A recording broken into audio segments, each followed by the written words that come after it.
Thank you so much. We're logged on. Thank you for making it logged on so far. Okay.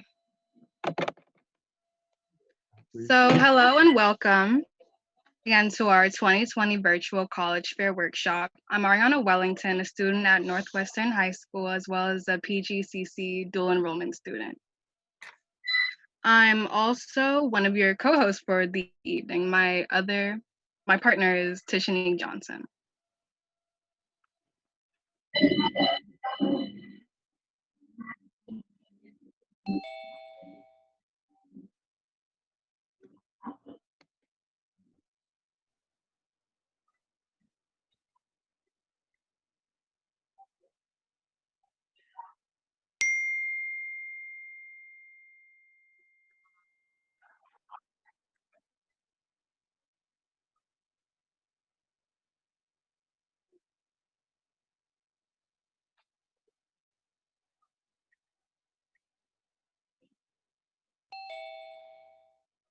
You're allowed to keep your audio.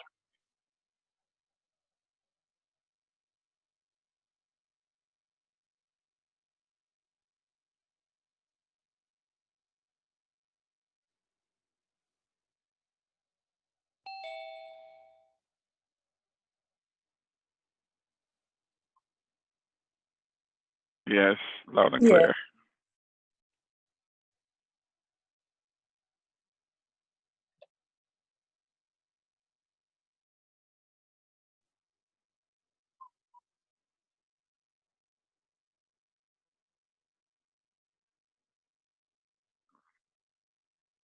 All right, thank you so much. Before I pray, let me just say thank you to all our participants and all our presenters.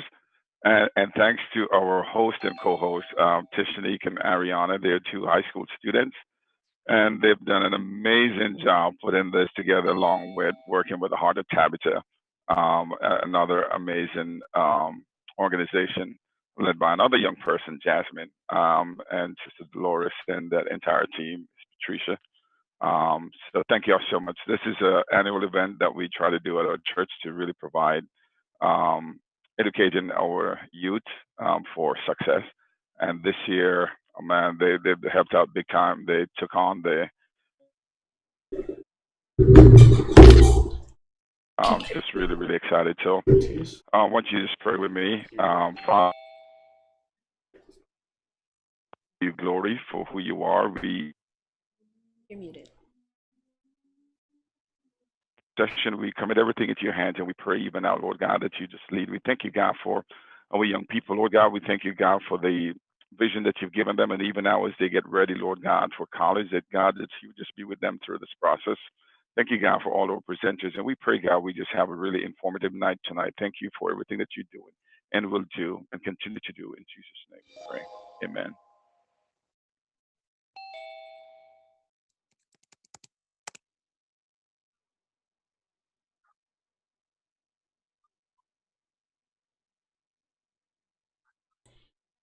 So, partners, Heart of Tabitha would like to come on and speak to you and just introduce themselves. They're a big part of why this night was able to happen, along with Ebenezer Church of God. So if Jasmine is ready, she can go ahead and come up and introduce herself to you guys.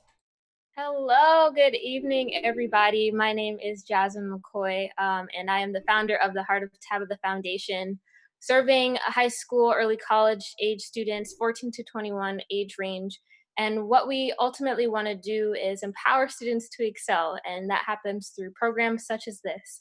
And it is my pleasure to welcome you here tonight. Often in programs like this, I love to tell students, I applaud you for taking the time on a Friday evening to invest in yourself, to invest in your future, to invest in your knowledge. That type of proactive approach in life is so important and is something that can really help you get far in life. So I applaud you and I encourage you to keep it up. I would also like to give a special, special thank you to Tish and Ariana for their hard work. They have exemplified great leadership in putting together tonight's program. So I thank you both for your role in making tonight possible. And my thanks to every single person who volunteered in tonight's program. So we have a wonderful lineup of speakers for you students. And there are two things I'd like to encourage you to do. One is to take notes. There's going to be a lot of great information that's shared. And I have definitely in the past been guilty of thinking, oh, I'll just remember it. But I encourage you to take notes because it'll be helpful for you to refer back to later on. And the second thing I'd like to encourage you to do is something that I believe is so important in life, which is to pay it forward. So the information you're gaining tonight, the knowledge, share that with somebody who you cross paths with, who you think could also benefit from this information. So those are my two main pieces of encouragement for you. Again, thank you for taking the time to be here. Thank you to our presenters for giving your valuable time to support our students. And with that, I would like to hand it back over to Tish and Ariana. Okay. So before we start the program, I just wanted to lay out the plan for the evening. As you can see, we have a wide range of speakers from different schools and programs, as well as scholars on their designated topics. These topics range from recruitment to financial aid to personal college experiences and etc. After each speaker is done with their presentation, there's an allotted 5 minutes for students to ask questions. So we asked all participants to save their questions towards the end of each speaker's discussion. You may either send questions through the chat or ask them directly through the speakers. I'm sorry if you heard any of that. The card giveaway between 2 to 3 speakers for your name being called. Any questions? Good. Without further ado, Tish, please.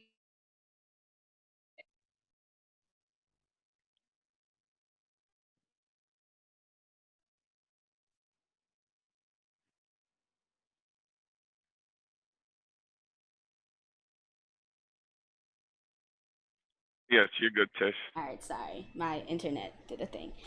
So our very first speaker tonight is Mr. Marquino Stewart, someone who I have known for a very long time, but he's also a recruiter at PGCC, and I am 100% sure that the information that he has to share with you tonight is valuable and is something that you should take with you. So without further ado, Marquino, if you are prepared, you can go ahead and share your screen with us.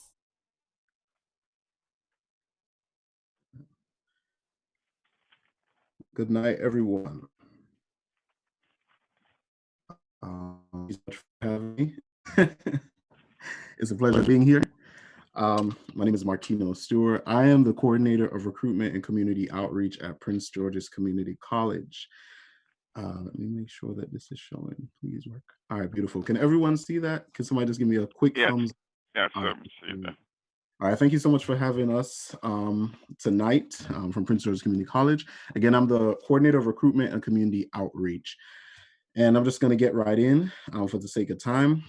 Tonight, I'm gonna hopefully show you how you can achieve your goals at Prince George's Community College, because I know a lot of people have different goals in life. I mean, essentially, college is viewed sometimes as a pathway to a career. Sometimes people just use it as a stepping stone in their transition into other career choices. Sometimes people attend college just for fun, take some classes for personal enrichment. So whatever your goal is tonight, I'm going to show you how Prince George's Community College can do in achieving those goals. So a little bit about myself. I was born in Jamaica. I migrated to the United States at a very young age. And actually went we migrated in this county. I'm a product of Eleanor Roosevelt High School. And specifically what we're going to cover tonight, essentially I didn't want to go to community college. Long story short, I had my 4-year school in mind, and I had my goals, everything set. I got into a few schools, applied to some I didn't really want to go to, just backups. So I got into my dream school. It was out of state, to be honest. I didn't want to stay in the area, and I didn't want to go too far at the same time. However, that school did not give me any money. And at that time, I was looking at about, I think it was $23,000 a year. That's a brand new car. If you all have not started driving, that's a brand new car. 4 years. So I can get a very, very nice car if somebody gave me that payment on my house for the amount of money I would have ended up owing if I went to that out of state scholarship that covered my tuition and fees. The only thing I had to come out of pocket for at the time was textbooks. I was working, so that was a major blessing. All right.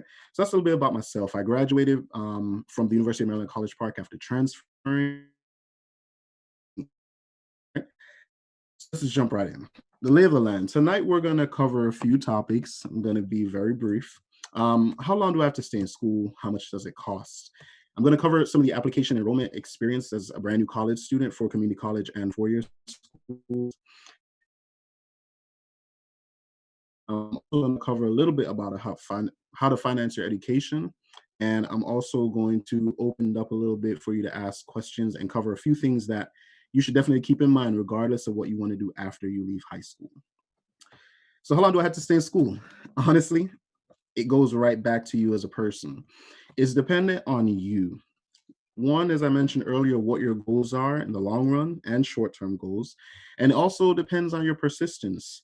Any person that is in this chat that has been through college or trade school can tell you, you have to be your own motivation. There'll be times where you're going to feel alone. There'll be times where you're going to feel like giving up. But how long you take to go through your program, how long you take to complete your schooling and achieve your goals will depend on you. And that goes back to, again, how you come into school, what your goals are, and how you attack those goals.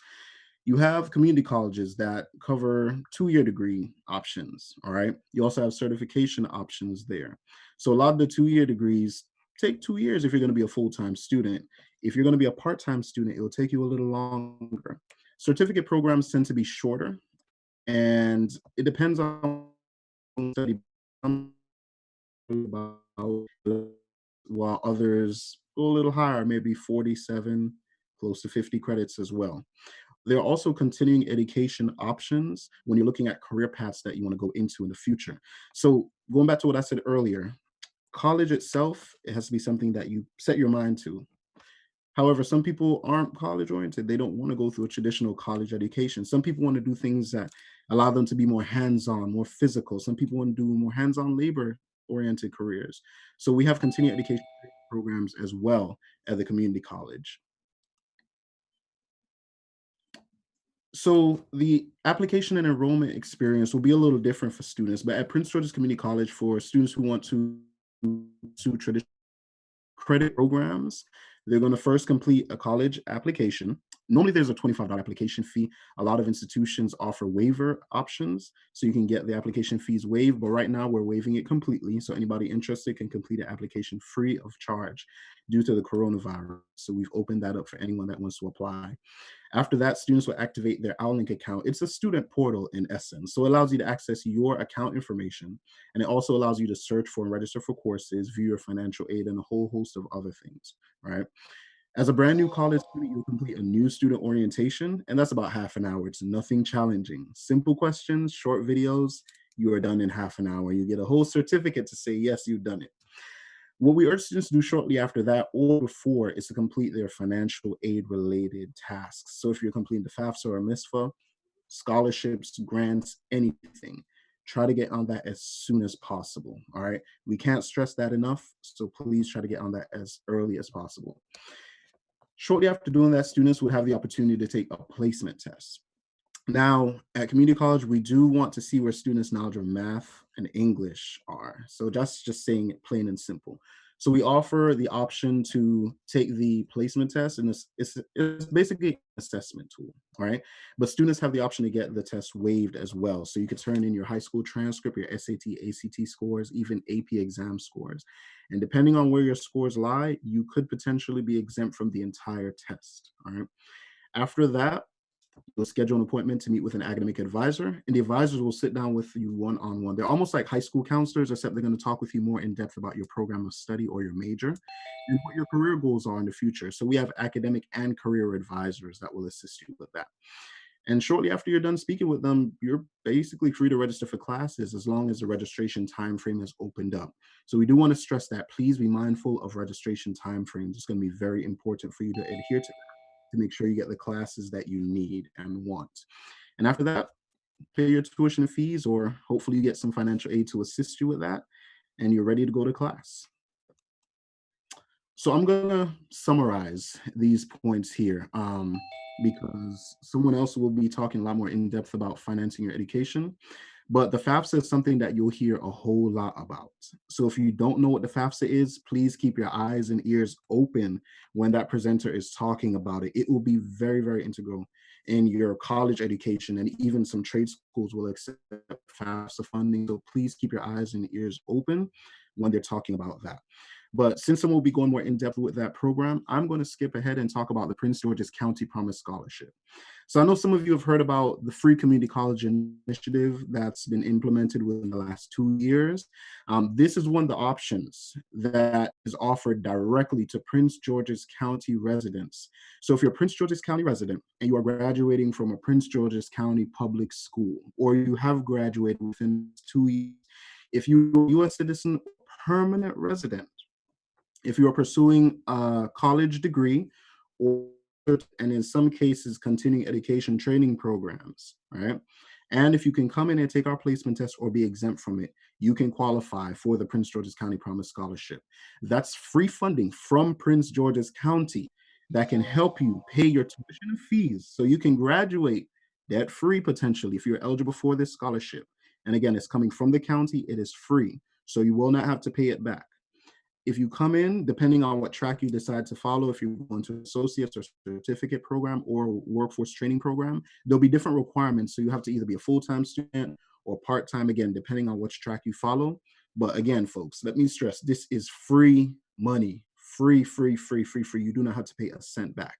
As long as you pass your classes and maintain eligibility, you are good to go. This is free money from the county. So if these criteria listed here apply to you, please at least consider completing the application to PGCC and applying for the scholarship. Even if we are your last resort, please, I'm imploring you, because there are a lot of students who have eligible and have not taken advantage of it. They've heard about it, but they've missed out on the potential to use this money, and they ended up going to PGCC and utilizing loans or paying out of pocket. So please, I just want to stress that to you. Even if, again, we're your last resort, look at that as a potentially graduate or at least get your first 2 years of education completely free. Another thing that aligns with that free community college initiative that you may have heard about is the Maryland Community College Promise Scholarship. Now, this money is coming from, as it says, Maryland State. Again, this is free. Scholarship, grants, free. So this is free money from the state of Maryland. This is for students who, again, want to go to community college within the state of Maryland. So it could be Prince George's Community College, Montgomery College, Howard Community, any one of them. Please look into that. I don't want to utilize too much time to talk about it. But if you're graduating from a Maryland State high school, all right, and you have at least a 2.3 GPA, please look into this, all right? You do have to complete the FAFSA application for the Prince George's County Promise Scholarship and the Maryland Community College Promise Scholarships. So please get those in, again, as soon as possible. If you're completing the MISFA, which I'll talk about, that is for aid application, that's for to maybe documented or pretty much meet the requirements. Try to get as soon as possible, because again, you can qualify for free, and that can help go to within Maryland. You go to college up to the state of account. The Maryland is looking at those as soon as you can. The last thing as far as funding,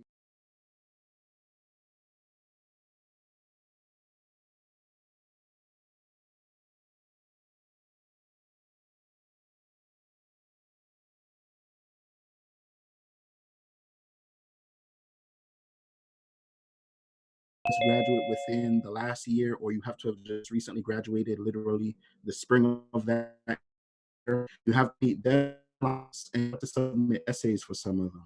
Others, you basically just have to apply for them and get what you need. But we have a plethora of scholarships. When the application goes up, please let me know, because again, there are a plethora.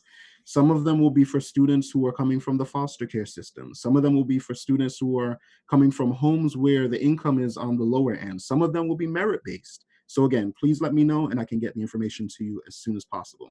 Some things I definitely want everybody on the line to keep in mind tonight: college life. When you're looking at going to whether 4-year, 2-year school, trade school, look at programs at the school help enrich you personally, right? If you're interested in maybe travel and international studies at some point in life, if there's a club or organization or an opportunity that that school has to allow you to pursue that, look into taking advantage of that. If maybe you're interested in finding another population that may have a similar belief as you or may come from the same country as you all can form a club or organization right there, and you all can network right there within that community itself. If the schools are schools that emphasize particular programs of study, like if this institution is going to be heavily science based, you know, you want to go into medicine or somewhere within the science field, definitely check out those institutions. So look at the college life, things that you can get involved in on campus. If you're an athlete, of course, you want to make sure that the school has a good program for your sport. But hey, I might not be the best basketball player. I may not be able to get to one of the top basketball universities, but hey, let me try it for these other schools. So whatever it is, if the program is offered or has an organization within the school, please check it out and get involved as much as possible, because networking will get you so far, especially in this world. Networking will get you extremely far. You want to keep in mind the financing options that I mentioned. So the FAFSA deadlines, it opens up October 1st every year. The Maryland State deadline is going to be March 1st each year. You want to look at grants and scholarships that are even outside of FAFSA. So contact your state representatives, your county representatives, whoever you can get in touch with. Seek out those grants, look at organizations, and just try to pull together as much money as you can. If it's a $500 award or if it's a $150 award, still apply for it. Please learn from my mistakes. You may shoot for the $10,000, the $50,000, and miss it. If you have $1,000 awards here and there, 1,500 add up. Trust me, they will bless you in the end. The MISFA application opens up October 1st and 30th. So if you complete the FAFSA, but you're MISFA eligible, please do that as soon as possible. MD cap, and if you're in DC caps, and I have DC caps again because I do want to emphasize that some students in DC or that graduate DC public schools do not take advantage of DC caps. So if you're a Maryland student or DC student, look those up on Google when you get a chance. I touched on the Maryland Promise and Prince George's Promise and the institutional and foundational scholarships. We'll pick up more time. Hope I'm within time frame. But does anyone have any questions? I know I kind of breezed over it, but again, I didn't want to take up too much time. But anyone have any questions?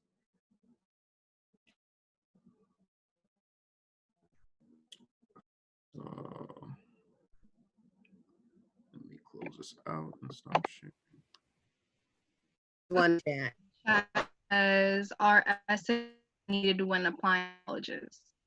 All right, so some institutions will require essays. I don't know about now because of coronavirus. Community colleges don't tend to essays unless you are applying for scholarship or applying to get into a particular program, a designated program within that actual college. Some 4-year schools will require essays as part of the enrollment process itself, and some will also require letters of recommendation, but definitely double check the list of required documents as you're looking at applying at different 4-year schools. I hope that answered the question. So you mentioned that whether or not you have your papers, you're saying non-green card holders can still get scholarships for. Yes. So are you talking about PGC specifically? Yes. Yes. So there are some scholarships that PGCC offers that will not look at your residency at all. So the ones that do not require a FAFSA submission, those tend to be open to people who may not have permanent residence. Potential scholarships outside of that as well. I don't position chat here really quickly because there are potential side of what are listed there that, and of course, confident, we don't air that. So that's why I said, if you are in that position, just go ahead and send me an email and I'll try to get those details to you as soon as possible. But we do have funding that can apply for students in that position.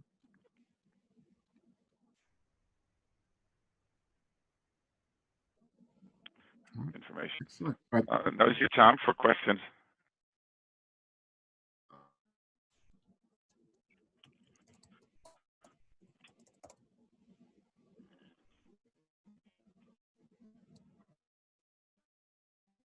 All right, so I'm sorry, I just resent it as I sent it privately initially. All right, so if you don't have questions now, but you have these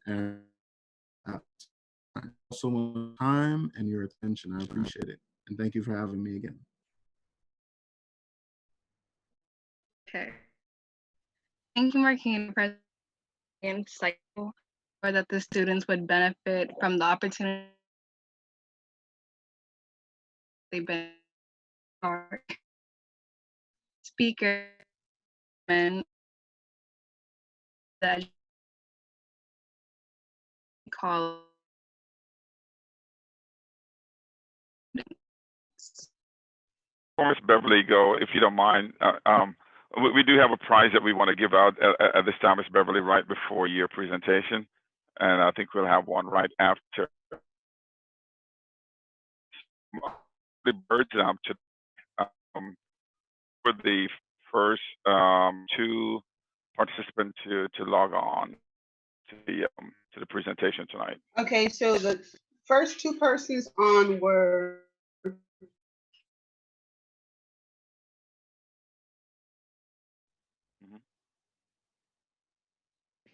Nikki. And who else? Misty Bailey. Okay. Well, congrats to both of you. Both of you guys have won.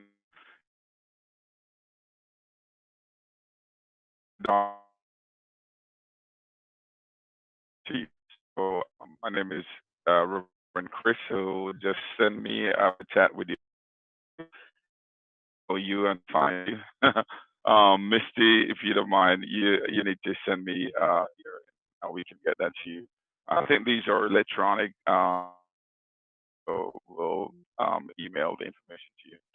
Thank you, Ms. Beverly Coleman. Back over to you.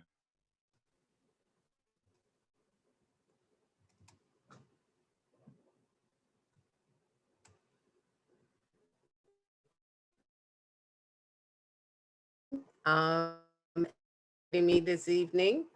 As I'm grateful to be participating. I want to thank Ms. McCoy, who invited me to participate this evening.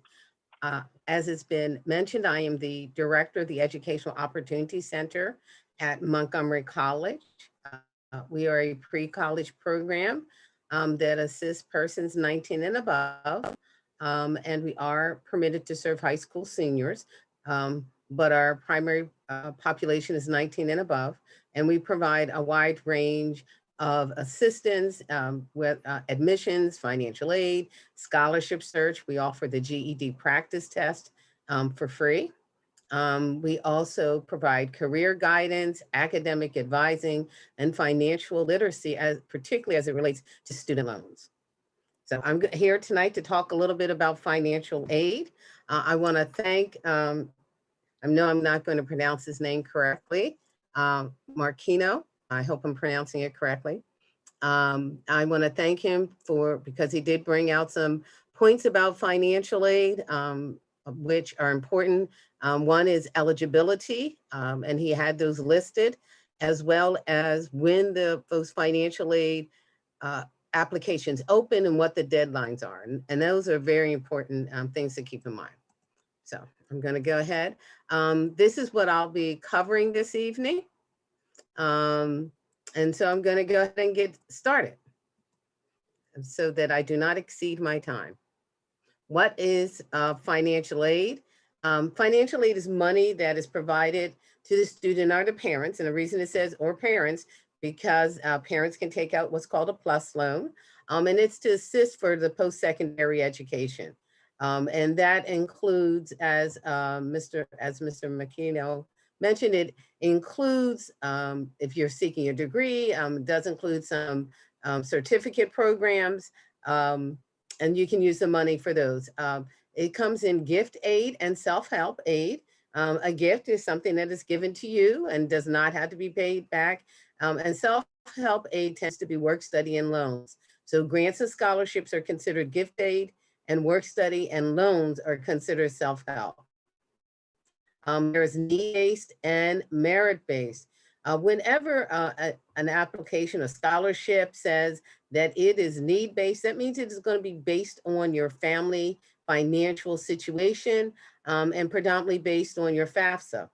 If it says it is merit-based, then that means it's based on, it could be academics, it could be athletics, it could be some other skill that you have. But that's what a merit-based is, and it is not based on your income at all.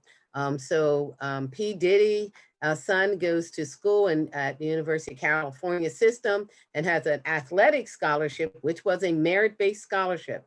So it didn't matter how much money his father made, or that he could pay the tuition very easily, but he was able to receive that scholarship.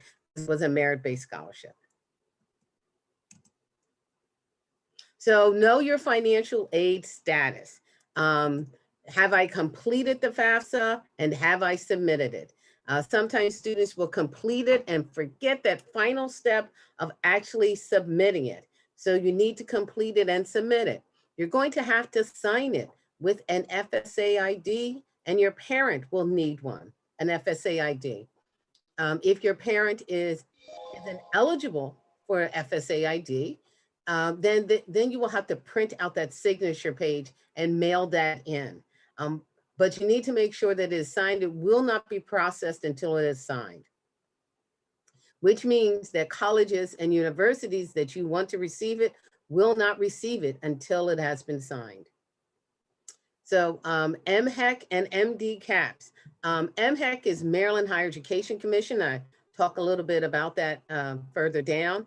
And MD-CAPS is your profile for Maryland Higher Education Commission. So you have to create an MD-CAPS profile.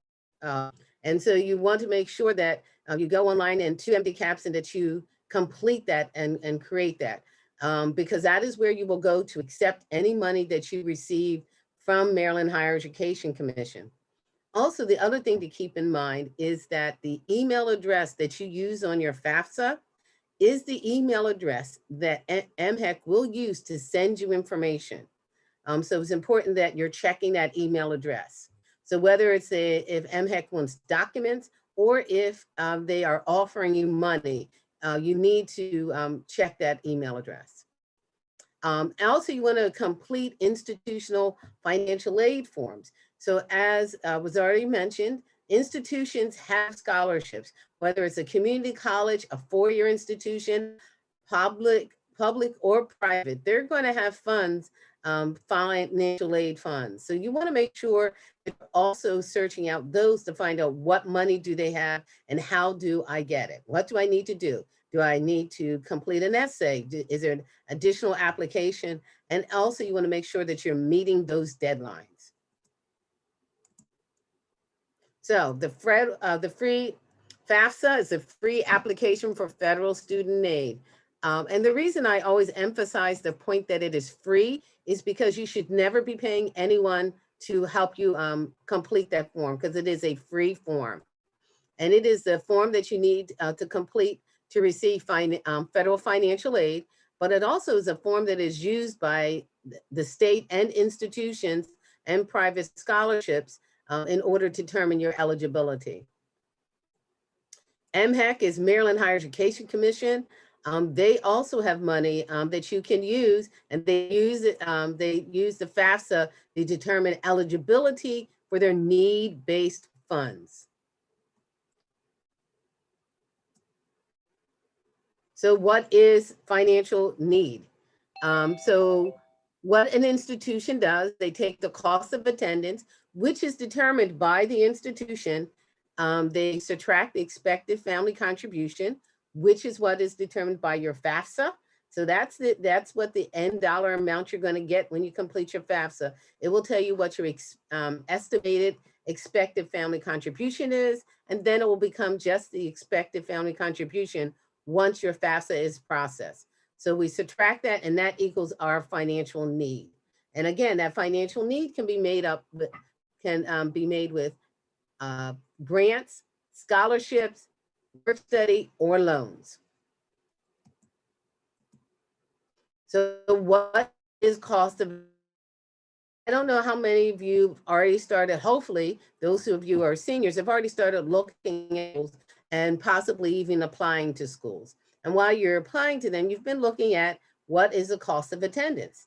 So I wanted to make sure everyone was knowledgeable about what makes up the cost of attendance. So one, it's the direct cost. It's what you pay to the institution, tuition and fees, room and board.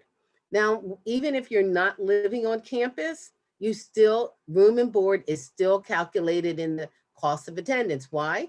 Because you'll be living somewhere and you'll be eating. And so it's still calculated even if you're not living on campus. Books and supplies. The reason I put that under indirect costs is because more and more students are not buying their books from the bookstore at the institution. They're going to eBay, they're going to Amazon, they're renting books, they're just finding very creative ways to save money on the book purchase. And then supplies as well is calculated. Transportation, and that is transportation, whether you're living on campus. I know right and hopefully this time next year, students will be able to go back and live on campus. But transportation is, if I'm living on campus, they calculate it to allow students to get home a certain number of times during the academic year, as well as if I'm commuting, it's calculated on what's going to. Of course, personal living expenses are also calculated into that because we have cell phones, you'll need to get haircuts, occasionally you'll want to maybe have pizza or go out for dinner, as well as occasionally maybe go to a movie. So all of those are calculated. So the books and supplies, transportation, and personal living expenses, those costs are determined by the college. They calculate it and come up with that cost of attendance. So what happens with all of that? I've done my FAFSA, I know what my EFC is, and now I'm looking at costs of attendance. So one thing to, if you'll notice when you look at this, is that the EFC stays the same. So it doesn't matter if I'm attending a state institution or a $6,000 community college. My EFC is going to stay the same. And so that means what changes is my need. And that need can be made up by the institution. Again, it could be federal aid, it can be state aid if you're staying in state. There's very limited dollars from the state of Maryland through you can take out of the state. So it's important that students realize that as well. And so so it also can be money that I've received from the institution as well as private scholarships. All of that can make up the need. However, a student can end up with what's called unmet need. In other words, for example, if we use the on-campus private institution, my need was $66,000. However, maybe I only, between grants, scholarships, work study, I only ended up, and we're not going to end loans, I only ended up getting up to maybe $60,000. So that $6,000 is an unmet need. There are some institutions that will do every effort to help you make up that $6,000. However, there are some institutions in which that unmet need becomes your responsibility. So it's important that students are very aware of that. So as you're looking at colleges, make sure you're going to their financial aid page to see whether or not if they make up all unmet need And how do they do that? Are they offering loans or do they find other scholarship dollars? So sources of financial aid, as I mentioned, the federal government offers aid. And if you want to learn more about it, let's hope my page works. Hopefully it's now showing you the link. Okay. The federal student aid, so you can, a lot of information about loans, about grants. And so it's important, I believe, that as a sure that you are about the process. Also, and it's not working again. American Commission also offers money. You want to ensure that you're eligible from the state, as well as if you're thinking of going out of state, they're not attending institution in a program that is eligible, well, limited. And then, of course, there are big scholarships. So one of those like the feature is the Dell Scholars Program, which is a significant amount of money. I encourage students to apply for those high dollar scholarships as well as the lower dollar scholarships, the ones that might be $200 or $500, because every dollar you come up with through a scholarship, that's money that has to come from you. And so you apply for as many scholarships as possible. Sometimes students will ask me, so when do I stop? Stop applying to scholarships. See, been open. Matter of how many I applied to, but how much did I receive?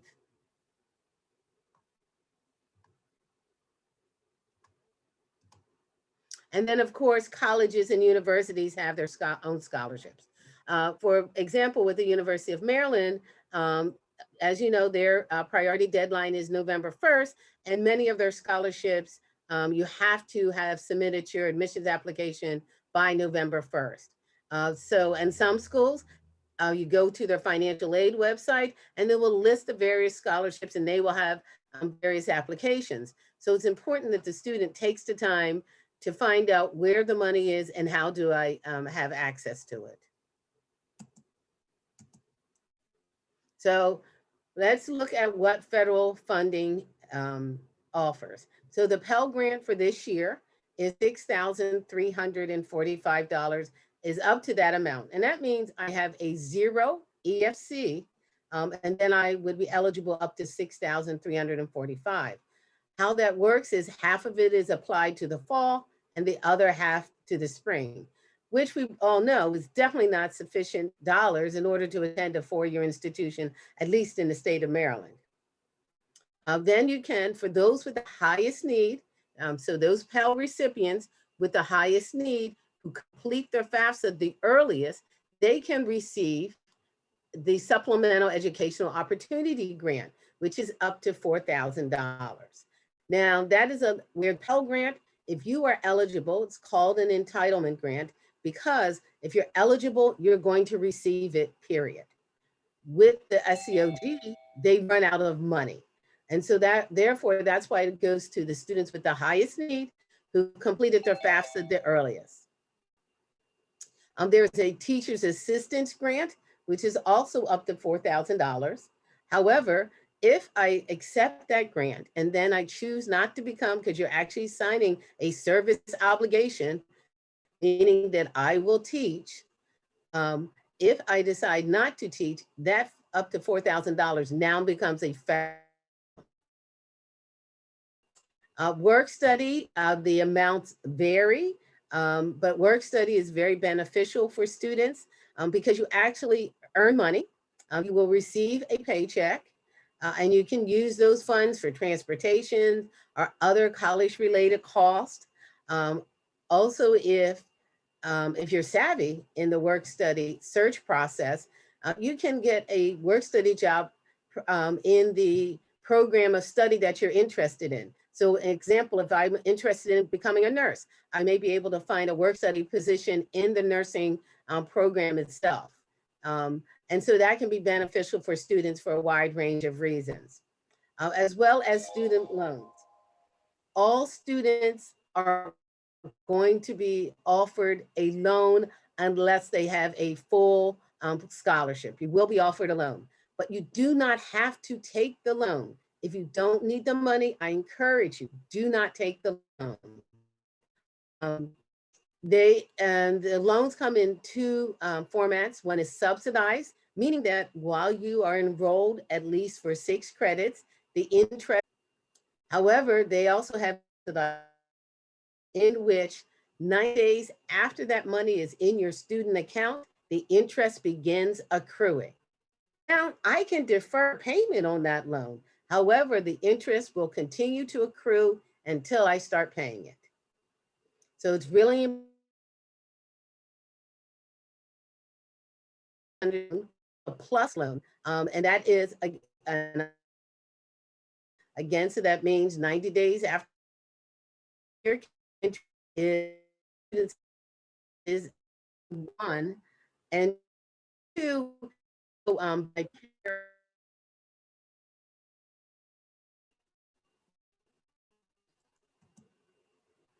so this is about MHEC. It's the Maryland Higher Education Coordinator. It's important that you know who MHEC is, what MHEC is, and it's responsible for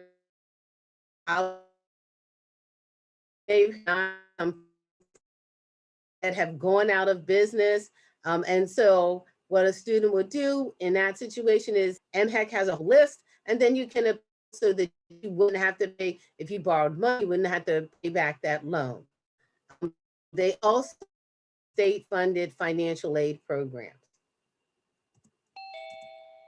So here are some of the financial aid programs from the state. Hopefully, many of you, if you're eligible, if you've heard of the Howard P. Rawlings Guaranteed Access Grant, which for this year was up $19,400, which for this year was up $19,400 for students who are 1.5 grade point average at the end of your, is my time almost up? At the end of your first semester of your senior year. So at the end of the second marking period, I have to have to be eligible for the grant as well. So it is for low-income students, generally rice meals. Assistance grant is for middle-income families. Now, if you notice, it doesn't say guaranteed. So with the Howard, with that grant, with the educational assistance grant, the challenge is you have to complete your FAFSA early because they run out of money of the eligibility number of people who are eligible for that. So unfortunately, what is you can end up on the wait list funds, but you can receive from $400 to $3,000. And then there is also a part-time grant that is funded by Maryland and however, it is monitored and managed by the institution. So you would have to go to the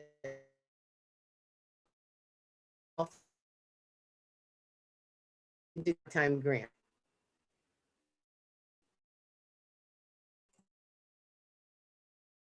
So Maryland does offer scholarships. Your state legislators offer scholarships. So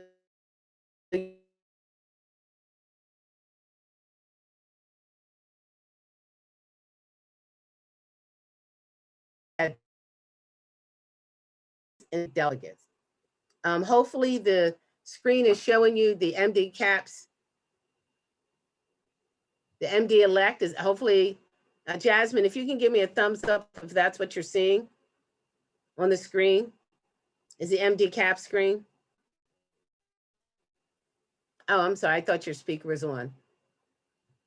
I'm seeing the Maryland scholarships, legislative, senatorial delegate, elected official. Okay, there we go. Now you should be seeing the map. Yes, now I see a map. Okay, great. Thank you. So if I put in my address of my office,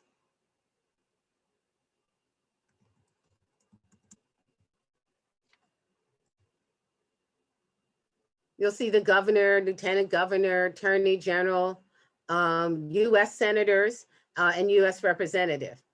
Right below that, you'll see your state senator. And if you may have 2 or you may have 3 delegates for your district. And you want to apply to all of them because you can actually receive money from all of them.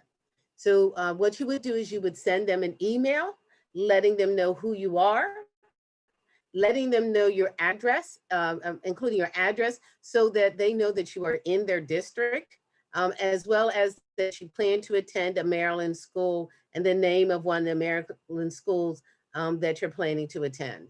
They will then reply with a link either to their application or the actual application. And they will tell you what the deadline is and what the eligibility criteria are.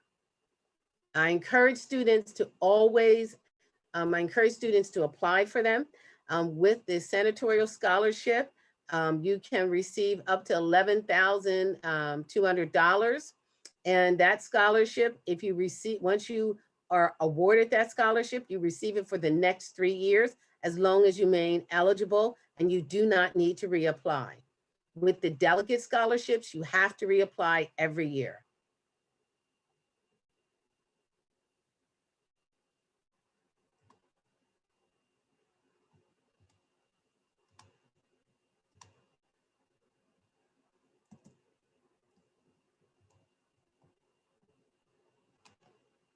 There we go.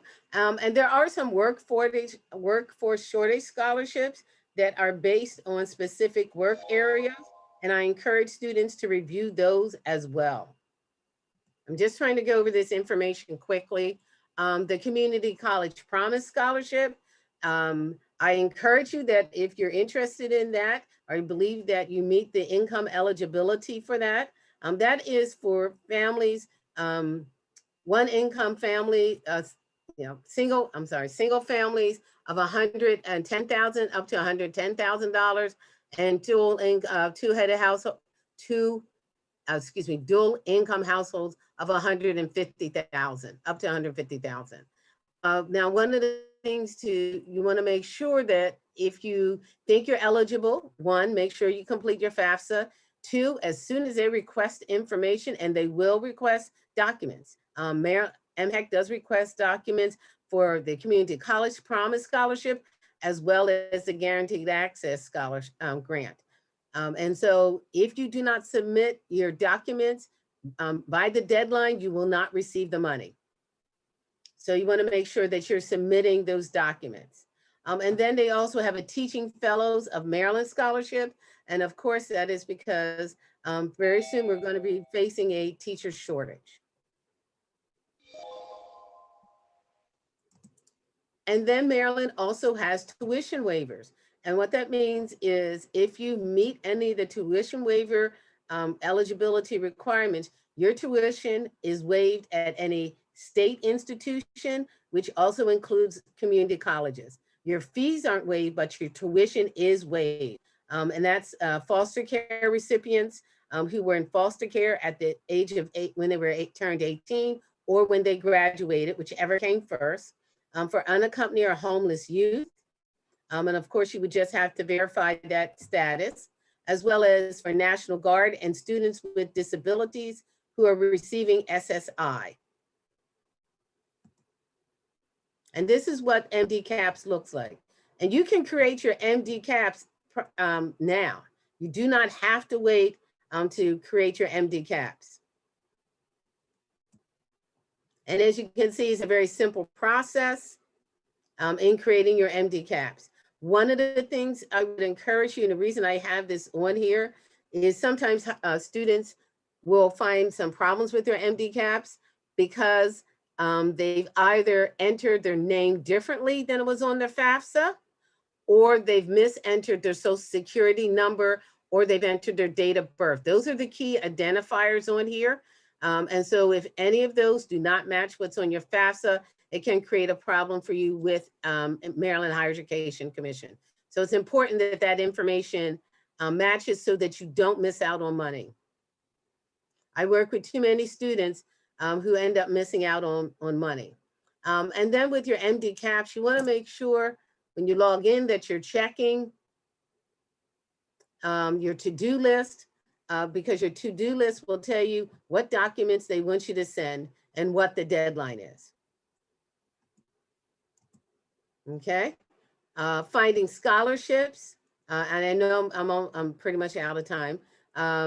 Internet searches, your school in Montgomery County. I understand that there may be people from Montgomery County or Prince George's County and DC on here. So for Montgomery County, which is what I'm familiar with, your CCIC and art and resource counselor will have information about scholarships. The colleges and universities have information about scholarships, and there are private professional organizations, civic organizations, houses of worship. I don't know if Ebenezer offers scholarships, but you want to look for scholarships. And here are some more. Here's a list of other. The first four are search engines that you can go to look for scholarships. And then the others are more information about scholarships. The United Negro College Fund has scholarships as well. And then hopefully you're familiar with Bernie Scholarships, which is an organization in Montgomery County, and so is Herb Block Foundation. And then there's a Hispanic Gala Scholarship, which is on hold for this, was not awarded this year. And then there's finding more scholarships, your career goal, your parents' employer, your employer if you're working, NAACP, the Rotary, the Seroptimus, which gives money to girls and women. And as I said, houses of worship. I'm trying to rush through this now. And this is the contact information for federal student aid if you have any questions. And for MHEC, and both of them also have Facebook and Twitter pages. And then this is our information. If you are a Montgomery resident, a US citizen, or a permanent resident, then you can receive assistance from us. And I'm sorry if I went over my time, I apologize. And if there are any financial aid, okay. When does the 21 version of grants open up? I'm not sure if you're, Obichina, I'm not sure if I'm pronouncing your name correctly. If you're talking about the FAFSA, the 21-22 FAFSA opened on October the 1st. Is that, if you can give me some more clarification on what you're asking? Is that the question?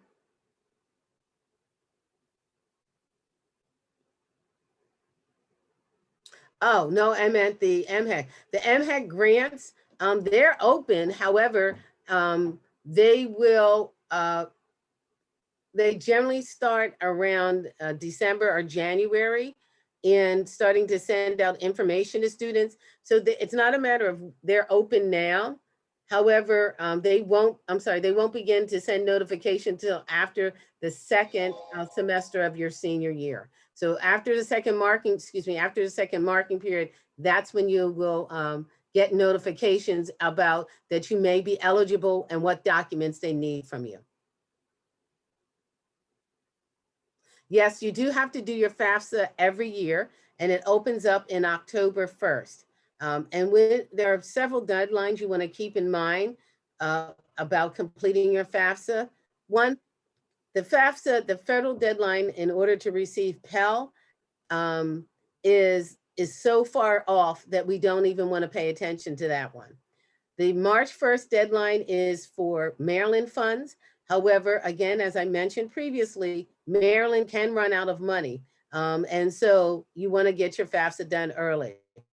But also what you want to keep in mind is what is the institutional deadline. So if you're applying to 5 different colleges, whatever their earliest financial aid deadline is the deadline that you want to meet. Because if you miss the deadline, the financial aid deadline for your institution, then they cannot consider you, they may not be able to consider you for some of their financial aid. And you don't want to miss out on any money because you've missed the deadline.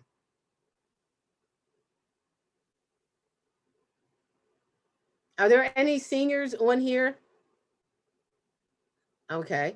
So hopefully I see 2 people have raised their hand, the 2 coordinators for this event. So hopefully you've already done your FAFSA. And if you haven't, that you're going to get it done very soon. Very soon. Because I just don't want you missing out on any money. And I'm sure you don't want to either. Are there questions about financial aid, about eligibility? I know I covered that information quickly, but I know I was supposed to do it in, oh, thank you. I'm glad about that question, Mr. Benjamin. That for whether or not taxes have to be completed. For the 21-22 FAFSA, which is just opened in October, they're using the 2019 income tax information. So that would be income taxes that would have already been completed. So now with the FAFSA, what they use is the prior year. And that is to ensure that most people will have completed their taxes and therefore will not be missing out on deadlines. Before they used to use the year taxes. And what would happen is if I waited until April, after March 1st, if my parents waited to after March 1st to do their taxes, I might miss that Maryland deadline because that deadline has been March 1st for a very long time. And so you would not want to miss that and miss out on money. So if your parents have not completed their 2019 taxes and you do need to complete the FAFSA, you can do an estimate. However, eventually you will need to either do the IRS data retrieval, enter your parent income information into the taxes, or you will need to get what's called an IRS tax transcript. But income will have to be verified. What happens if the family income is changed due to COVID? Well, one, with the FAFSA, there isn't anywhere on there to indicate that change.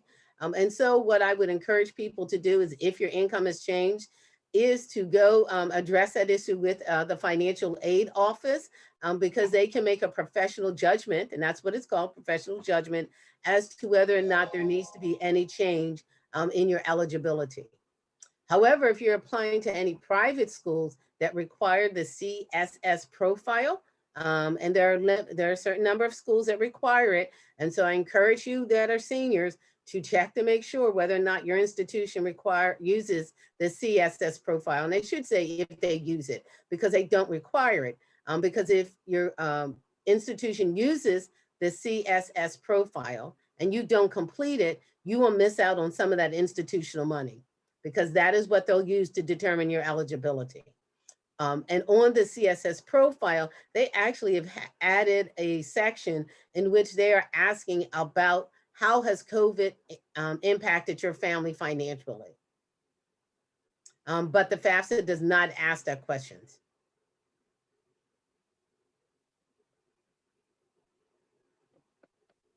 Due to a crunch on time. I'm sorry, I'm gonna send the PowerPoint to Ms. McCoy. And then it has our contact information if you're a Montgomery resident. If you are a Prince George's County resident, I can also provide Ms. McCoy with the contact information for the EOC program that serves Prince George's County, because they can also provide you assistance with financial aid and scholarships as well. And I'll provide the information for DC as well. Okay. All right, well, thank you again. I know I went through that information quickly. Hopefully it was beneficial to at least one person. So, all right, thank you very much and have a good evening and take care and be safe. Thank you.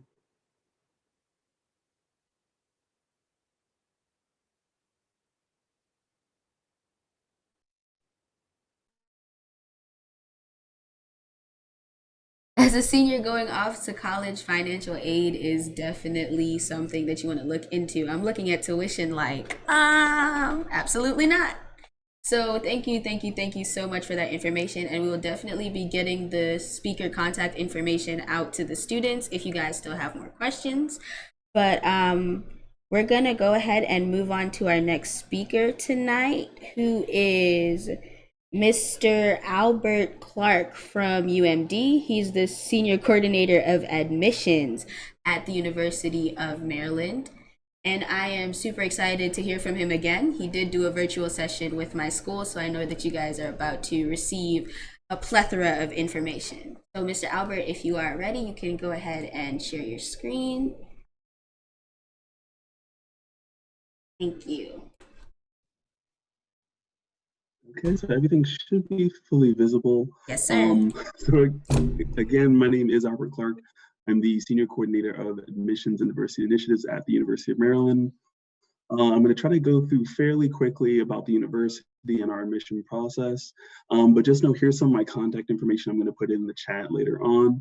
But just to let each of you know, we are the flagship institution for the state of Maryland, so we're a pretty large school. With that said, we're very accomplished as well. The biggest thing that we try to focus on as your flagship institution is to make sure that students get a lot of hands-on experience as they're growing across our campus.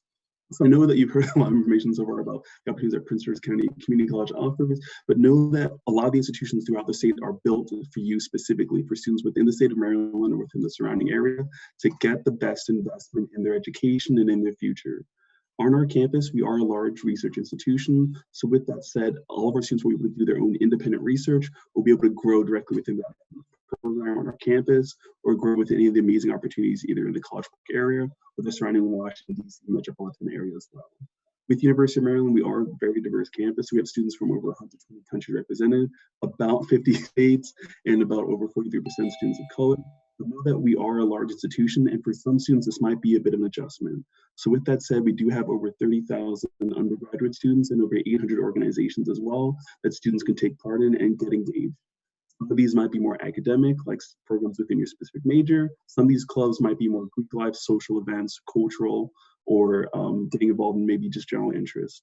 When I was a student at Maryland, I was involved in about 18 different clubs myself from my freshman to senior year. But know there's plenty of things that you can do to get involved, get invested, and figure out how you can be impactful, not just as a student, but as a citizen as well. As many of you know, we aren't too far away. So we're only located in College Park, Maryland, which is about 10 miles from Washington, D.C. So many of you have already either been to our campus or driven past, but know that we are very centrally located within the state. So students will sometimes manage internships either during the fall or spring semester, or sometimes even the winter and summer timeframe, as we're very close to D.C., Annapolis, and Baltimore. So students can easily have jobs within any of those three metropolitan cities and easily get connected as well. With that said, students do have the opportunity to bring cars on campus. We do give higher priority for parking passes to any commuting students. So just know that if you are interested in University of Maryland, you're not required to live on campus if you don't want to, and you can bring a car and commute. Personally, when I was a student, I kind of stuck to the BMW lifestyle of bus, metro, walking. So just know it's fairly easy for students to utilize the UMD shuttle system and easily take advantage of the College Park Metro as well. With that said, I know a lot of students within the Prince George's County area as well do commute. So know that if you are interested in potentially commuting from either if you're close by or in Washington, D.C., it's very easy to get in and out, as many students typically get in and out of D.C. in about maybe 10, 25 minutes, depending on if you're heading straight down through Route 1 or hopping on the Metro Light Rail. But with that said, we are fairly centrally located, and we try to encourage students to take advantage of those unique internship opportunities as we connect with many government agencies and also private companies across this country and across the globe as well. So if you're looking for any amazing study abroad opportunities, internships, or research opportunities, a lot of students will get connected and be able to fly out in those summer winter timeframes and to find that additional success during any point in time during their 4 years on our campus. While I did mention before that we do have a lot of opportunities, we do offer over 90 academic majors on our campus and over 80 academic minors as well. A lot of students will typically stick with their one specific major, Some students might choose to do a double major or a triple major even. Some students might do a combined degree program where they might earn 2 bachelor's degrees at the same time, a dual degree, or potentially even earn their bachelor's and master's in a 5.5 year time frame.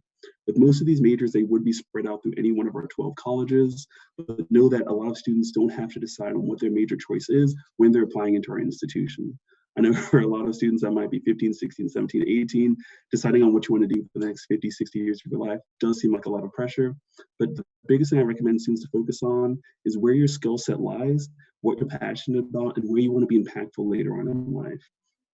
A lot of students will come in undecided and stick with our letters and sciences program. So the bigger thing that we'll try to work with students in that pathway is to know that they'll have plenty of time to decide and they can choose a major towards the end of their sophomore year. But the biggest thing is to focus on that skill set and to focus on students that might want to go into the medical field don't always have to do the biology, the chemistry, the pre-med pathways. Some students might do public health or kinesiology, do even a physical therapy or even a community health pathway. There's a lot of ways to make these impacts, and using that as an example, just know that you can find your success in a number of different avenues.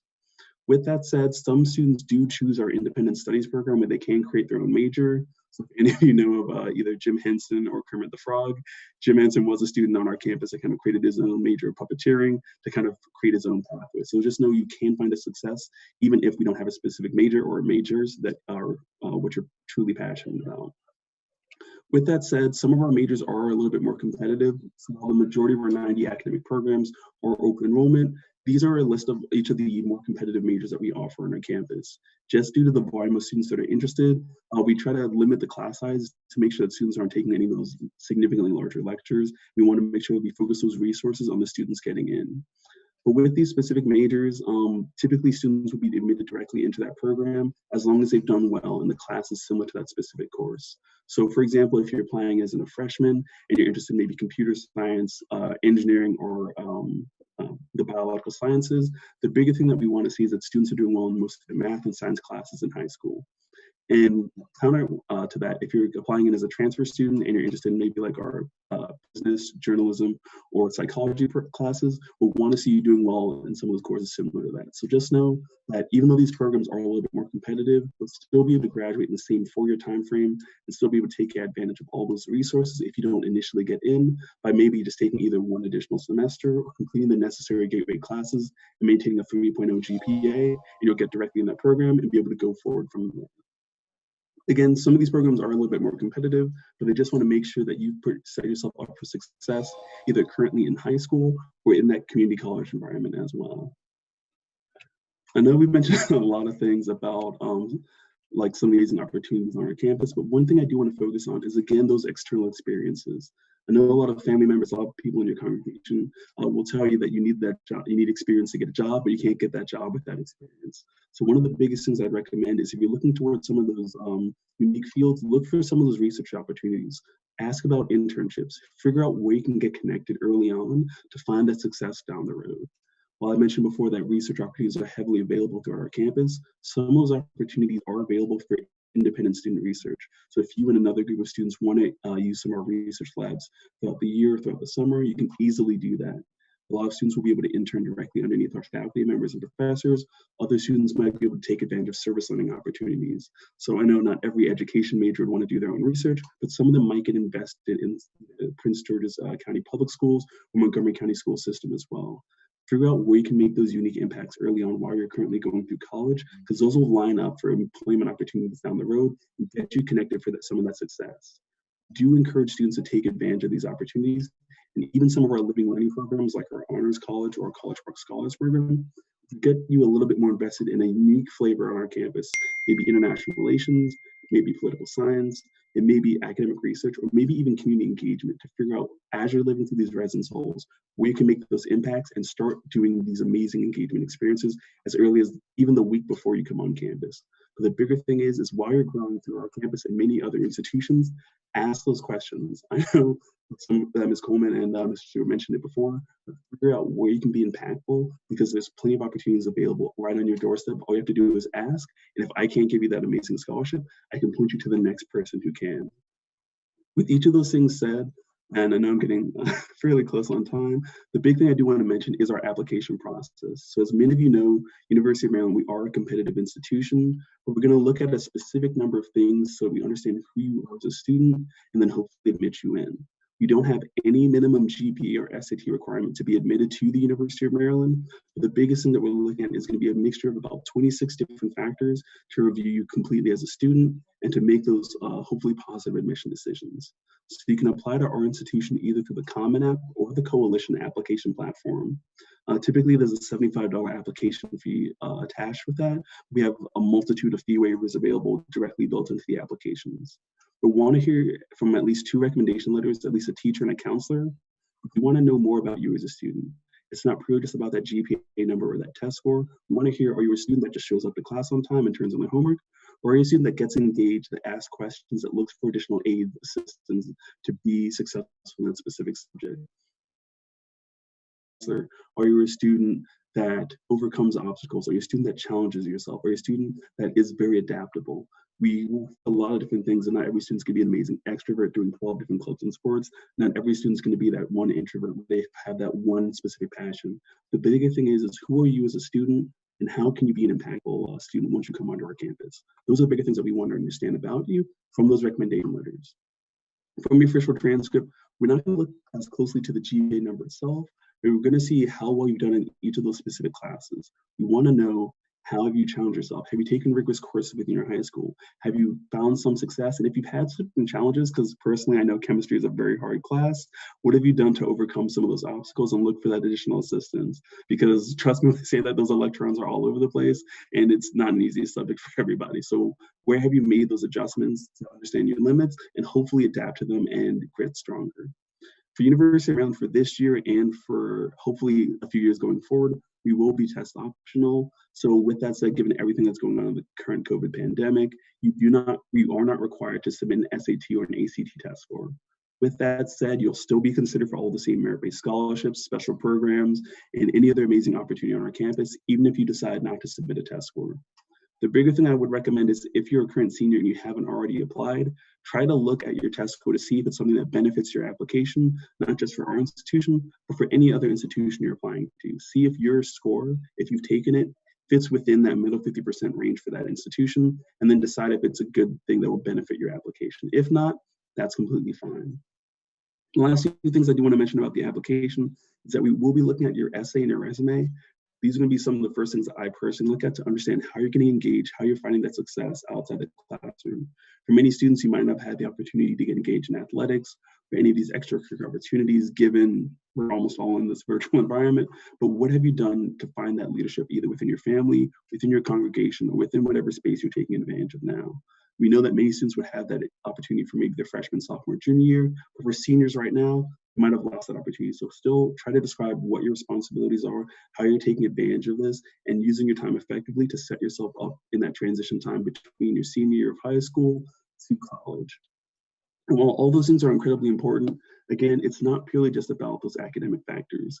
These are the 26 different things that our institution utilizes to review you as a student. So for most of you, it might be 25 if you don't use the SAT score, but each one of these things are going to be contextually used to understand your success, whether English is your second language, how has it impacted your journey?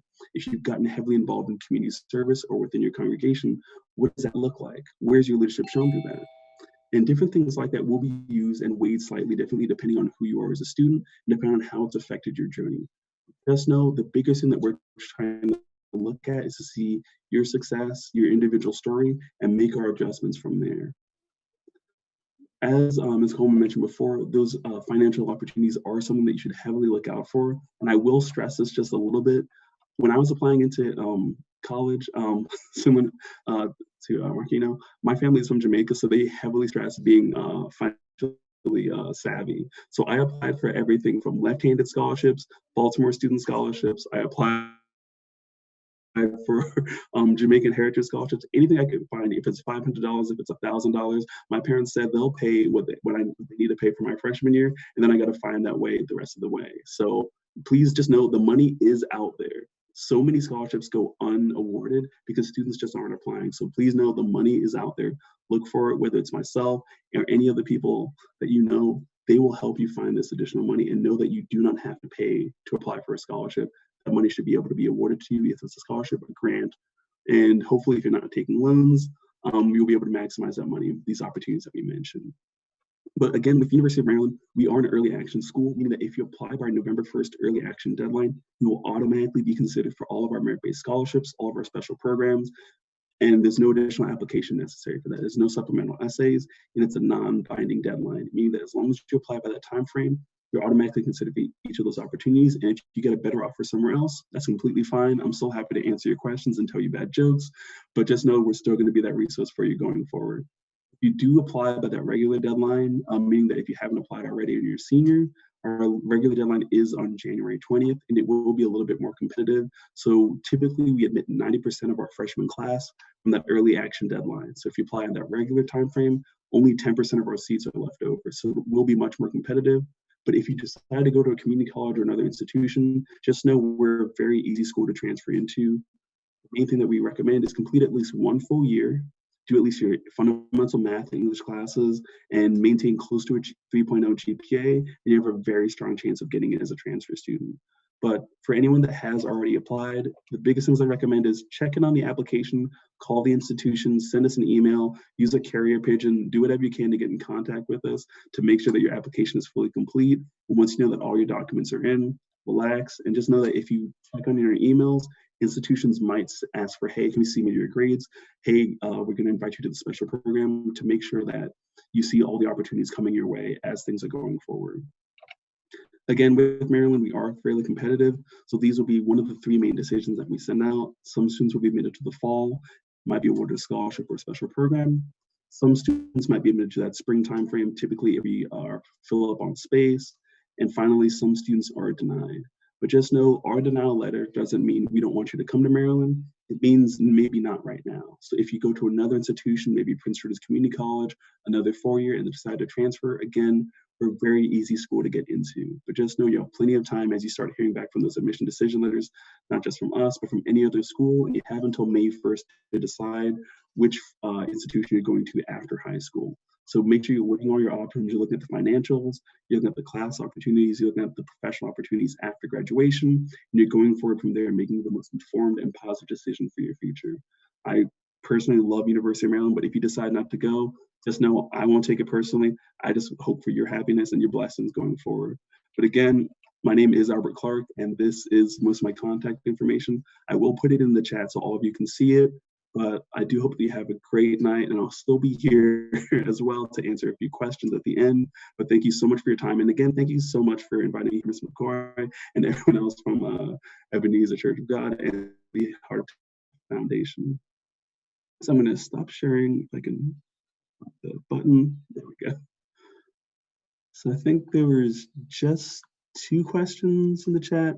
So if you're a dual enrollment student that has earned college credits now and want to apply to UMD, do you still apply as a freshman student? Yes. So even if you're a student that has earned anywhere from maybe 3 credits all the way up to maybe 60 credits in a full associate's degree, you will apply as an incoming freshman student. We typically make that distinction regarding whether or not a student has graduated high school or earned a GED versus a student that's fully enrolled at community college. So you would still apply incoming freshman student, even if you've earned a wide number of community college credit. And I believe it was Ms. Johnson that stated that she was from the Academy of Health Sciences. So even if you are earning like your full associate's degree, you still apply as an incoming freshman student. I think there was one more question. Does UMD have collaboration with community colleges for transfer students? Yes. So if a student attends either Prince George's Community College, Montgomery College, or one of the other 7 community colleges we partner with, we do have a guaranteed transfer program called MTAP, the Maryland Transfer Advantage Program, where a student is guaranteed admission to University of Maryland as long as they one, they apply into this program while they're fully enrolled in a community college. 2, they have to earn at least a 3.0 GPA, have math and English completed, and have at least 30 college credits. So again, those are the same things that I mentioned for any other student applying in, but you would have that guarantee through the MTAP program. So yes, Mr. Stewart put that in the chat as well. So Those are the main things that we're looking at. But the biggest thing is again, not just for our institution, but any other school, please tell your story, talk about your challenges, your accomplishments, so we understand you completely, and then we'll be able to go forward from there and hopefully make those positive decisions. I'm going to put my information in the chat, but again, thank you so much for your time. And I'm going to stay until the end if there's any questions towards the end, but thank you again.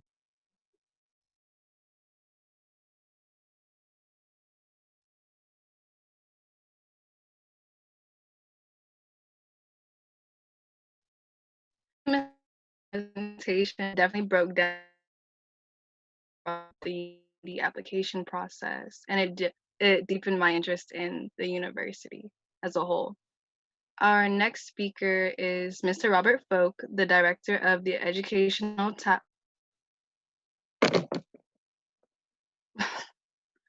Talent Program with nonprofit organization. Oh my gosh, I'm sorry.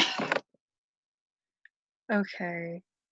The director of the Educational Talent Search Program with nonprofit organization known as Minority Access that is dedicated to helping underprivileged students on their track to college. He will be discussing his program in more detail as well as scholarship opportunities.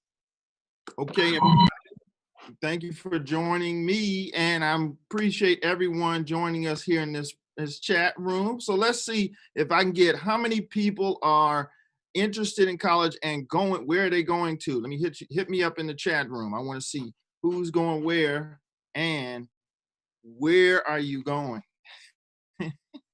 Okay, so I just want to introduce myself again. I'm Robert Folk, and I'm with the Educational Talent Search Program, and our program is free for our participants in the program.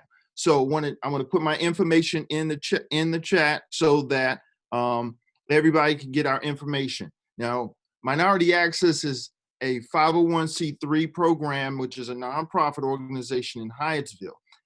Educational Talent Search works with Minority Access, and we look to get students and promote them into college readiness. So that's our program. Now, we do this information by providing information to the students and their parents with college tours, one-on-one support sessions, and students and their families in our target schools. Now, there are, again, like I said, all our services are free, and we work in Hyattsville, Maryland. We work with a number of schools. So we work with 3 high schools and 5 middle schools. We work with Nicholas Orem, Hyattsville, Greenbelt, Charles Carroll, middle school, all those middle schools. And then we also work with Parkdale, Northwestern, and Bladensburg high schools. So I appreciate everyone inviting me to that information. I'm gonna put my stuff in the chat. I haven't seen anyone chatting yet.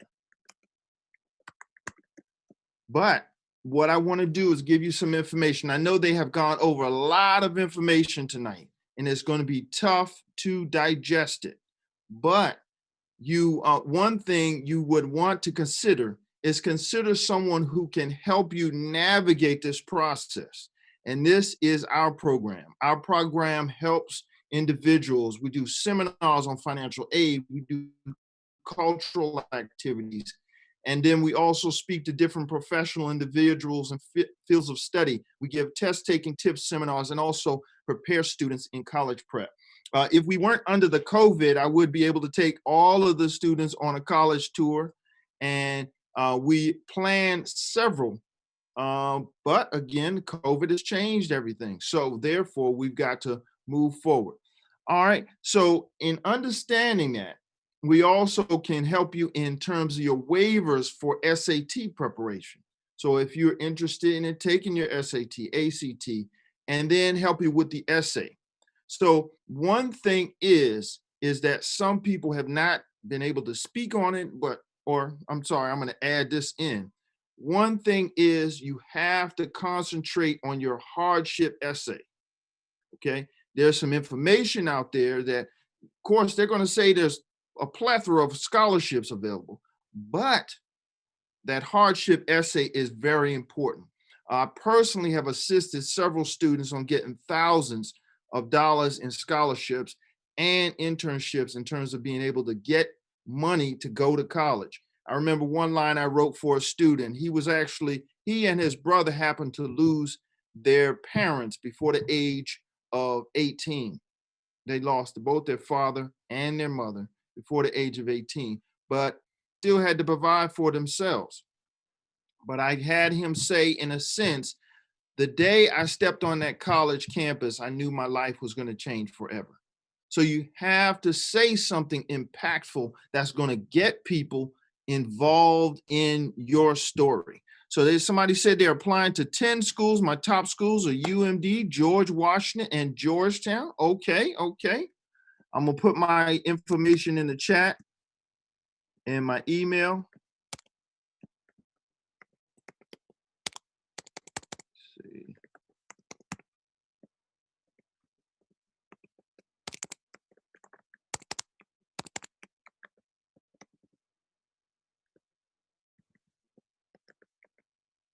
Okay, and our phone number .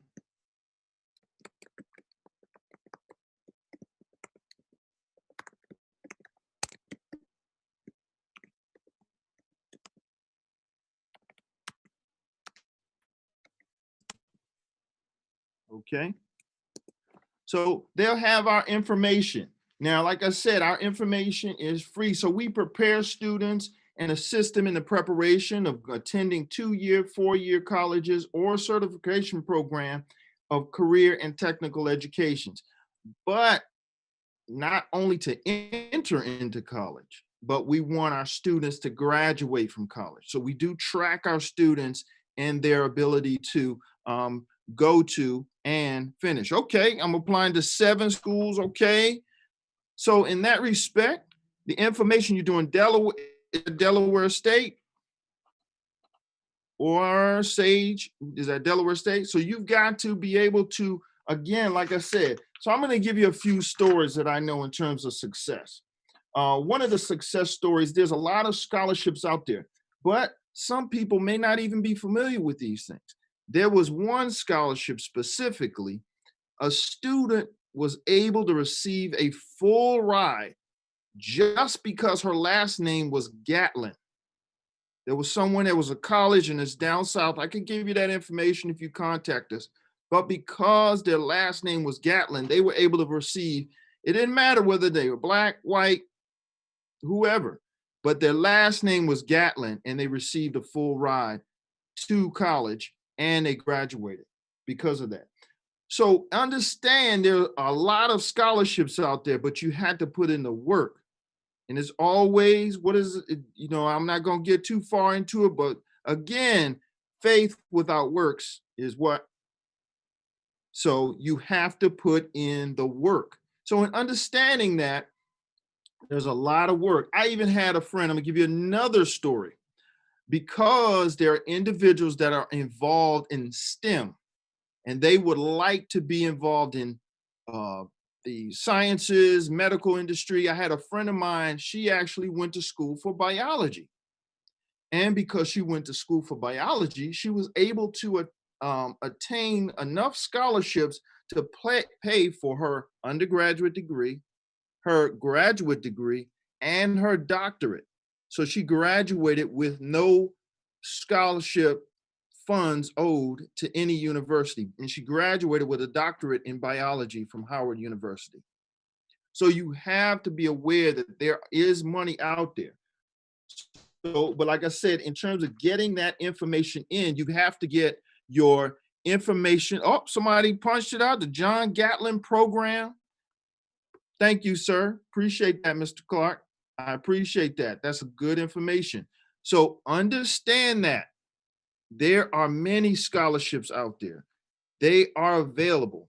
I'm going to do what I'm going to do now. I know that we have an opportunity. We got a few minutes. I'm going to share a video in terms of finding scholarships. Now, this might have been information that may have been rehashed, but we're going to look at it. If I can share it, let me 1 second. Okay.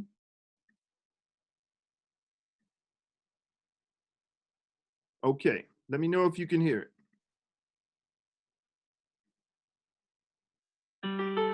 Top 3 ways to find scholarships. While the price of college is intimidating, you'll be pleased to know that the majority of students don't pay full sticker price for college. Scholarship money is plentiful, you just need to know where to look. By far, the best source of scholarships is the colleges themselves. Apply to colleges where you are an above average student or otherwise stand out from the crowd, and they are likely to try to lure you into enrolling with scholarship funding. Also, be sure to pursue scholarships offered within your community. Check in with your high school counselor, students and parents' employers, and any community organizations you belong to. You will no doubt find less competition for a local scholarship than for a large national scholarship you may find online. Having said that, the internet is a valuable scholarship search tool. Utilize a scholarship search site like scholarships.com and concentrate on scholarships with more narrow criteria that will naturally get fewer qualified applicants than more generic scholarships applicable to a broad base of students. Focusing in on what makes you unique within a college's applicant pool, within your local community, and within the global community of online scholarship hunters is a valuable strategy for maximizing scholarship dollars.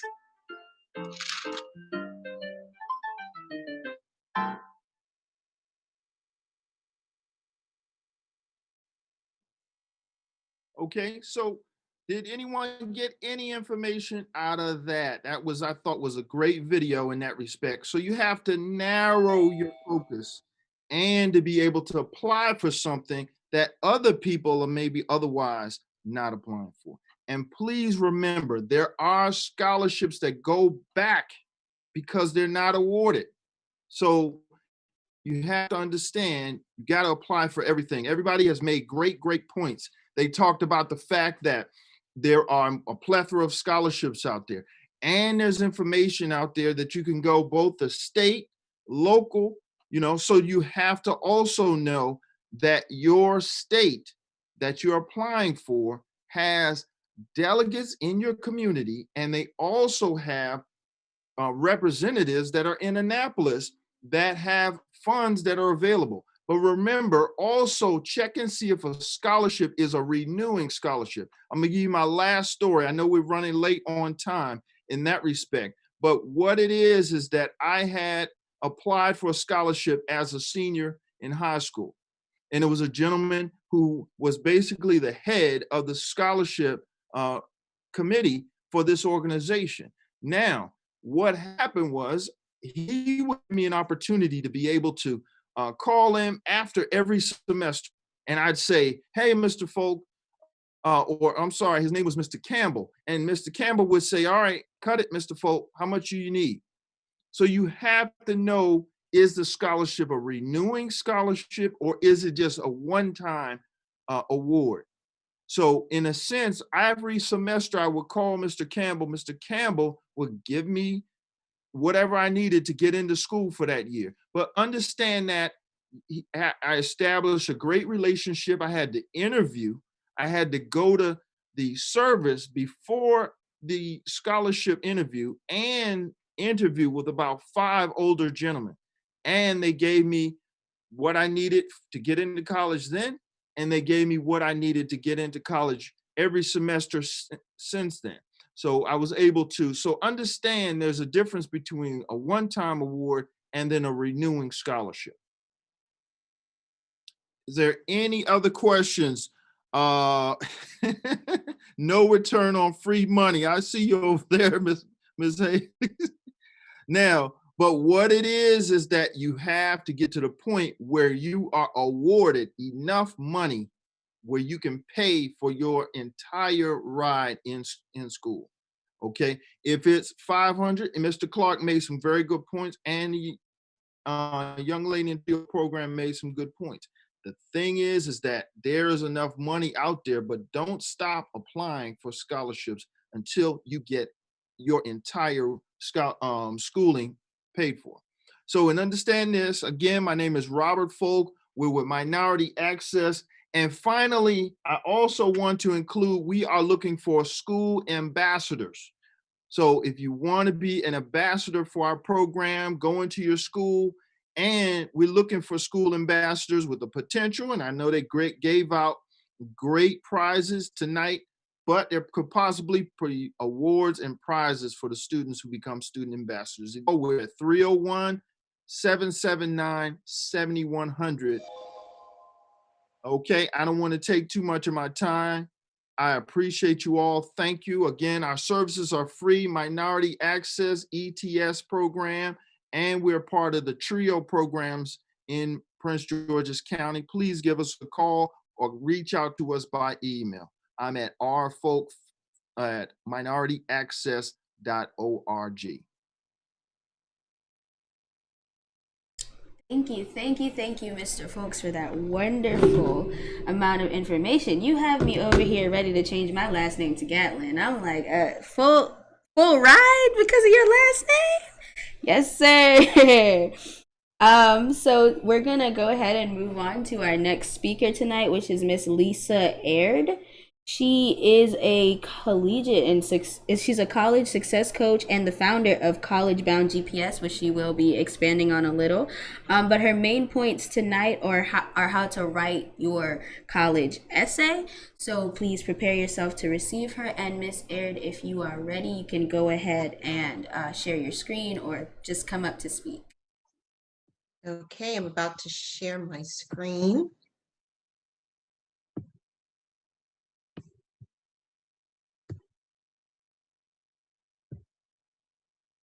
Okay, can everyone see the screen? All right. Well, good evening. Good evening, all.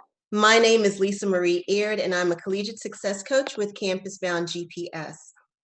I want to, first of all, thank Ebenezer Church of God and the Heart of Tabitha Foundation for inviting me to present the Tell Your Story, Crafting Your College Application workshop at College Night 2020. And I feel like this has been a build up to this presentation because there's so much information that has been stated that actually leads into what I'm about to tell you. Now, this workshop that I have is usually an action-packed workshop that goes anywhere between 45 minutes to 2 hours, depending on the amount of information I put in here. So since I've been reduced to about 10 minutes, the information is going to go really fast. However, like I believe it was Miss Jasmine who said earlier on, take notes. I'll be providing a lot of good information, and I do have something for you at the end. So, as the creator of Campus Bound GPS, this is a program that's designed to help students and parents navigate the college application process. I want to make it clear that I'm not a college admissions counselor, nor am I a high school guidance counselor or a career counselor. I am a first-generation college student. I'm a proud graduate of Hampton University, a single mom of 2 children, who had 2 unique experiences going through their college application process. 2 unique experiences because they are 2 uniquely different children. So as you know, everyone is different. And because of them, I experienced bumps and bruises. There were times when I was scared. There were some days I even cried because this process, there's a lot to it. And I did a lot of research, Google. I met lots of people, asked a lot of questions.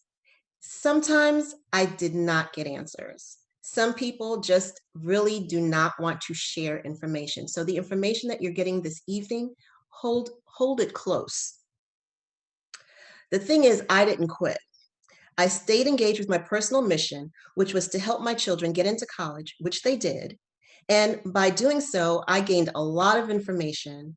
And now I take that information and I pay it forward. So as a collegiate success coach, I am your guide as you take your journey through the college application process, which is filled with many paths. And sometimes it may cause some overwhelm. It may even cause you some stress. So I'm here to help you decrease your stress, calm your anxiety, avoid some roadblocks and some detours, and just navigate you through this journey with lots of confidence, because the goal is for your your high school process, your senior year especially, to be a time that is so exciting, and you just kind of maneuver it until you transition in from high school to college and get into that university that is your best fit. So tonight, we're not going to cover everything because, like I said, this is a lot of information in a short period of time. So I'm going to really focus on identifying the role of the college application essay, discovering your why, because being clear on your why helps you really get focused on what you want to discuss in your essay, and briefly talk about telling your story. So let's jump in. So with the role of the some things that I want to hit on. According to the 2018 State College of Admissions report, essays and writing samples are factors considered to be moderately important to providing insight regarding personal qualities and interests of students. And as Mr. Clark was mentioning in the, for University of Maryland, there are 26 factors. That's what they're talking about. These factors are considered, but what this statement is also saying is that colleges and universities are using your essay to try to figure out who you are, who you will be as a student in their community. So this report also states that more selective, that are institutions that are more selective place more emphasis on essays, interviews, and extracurricular activities.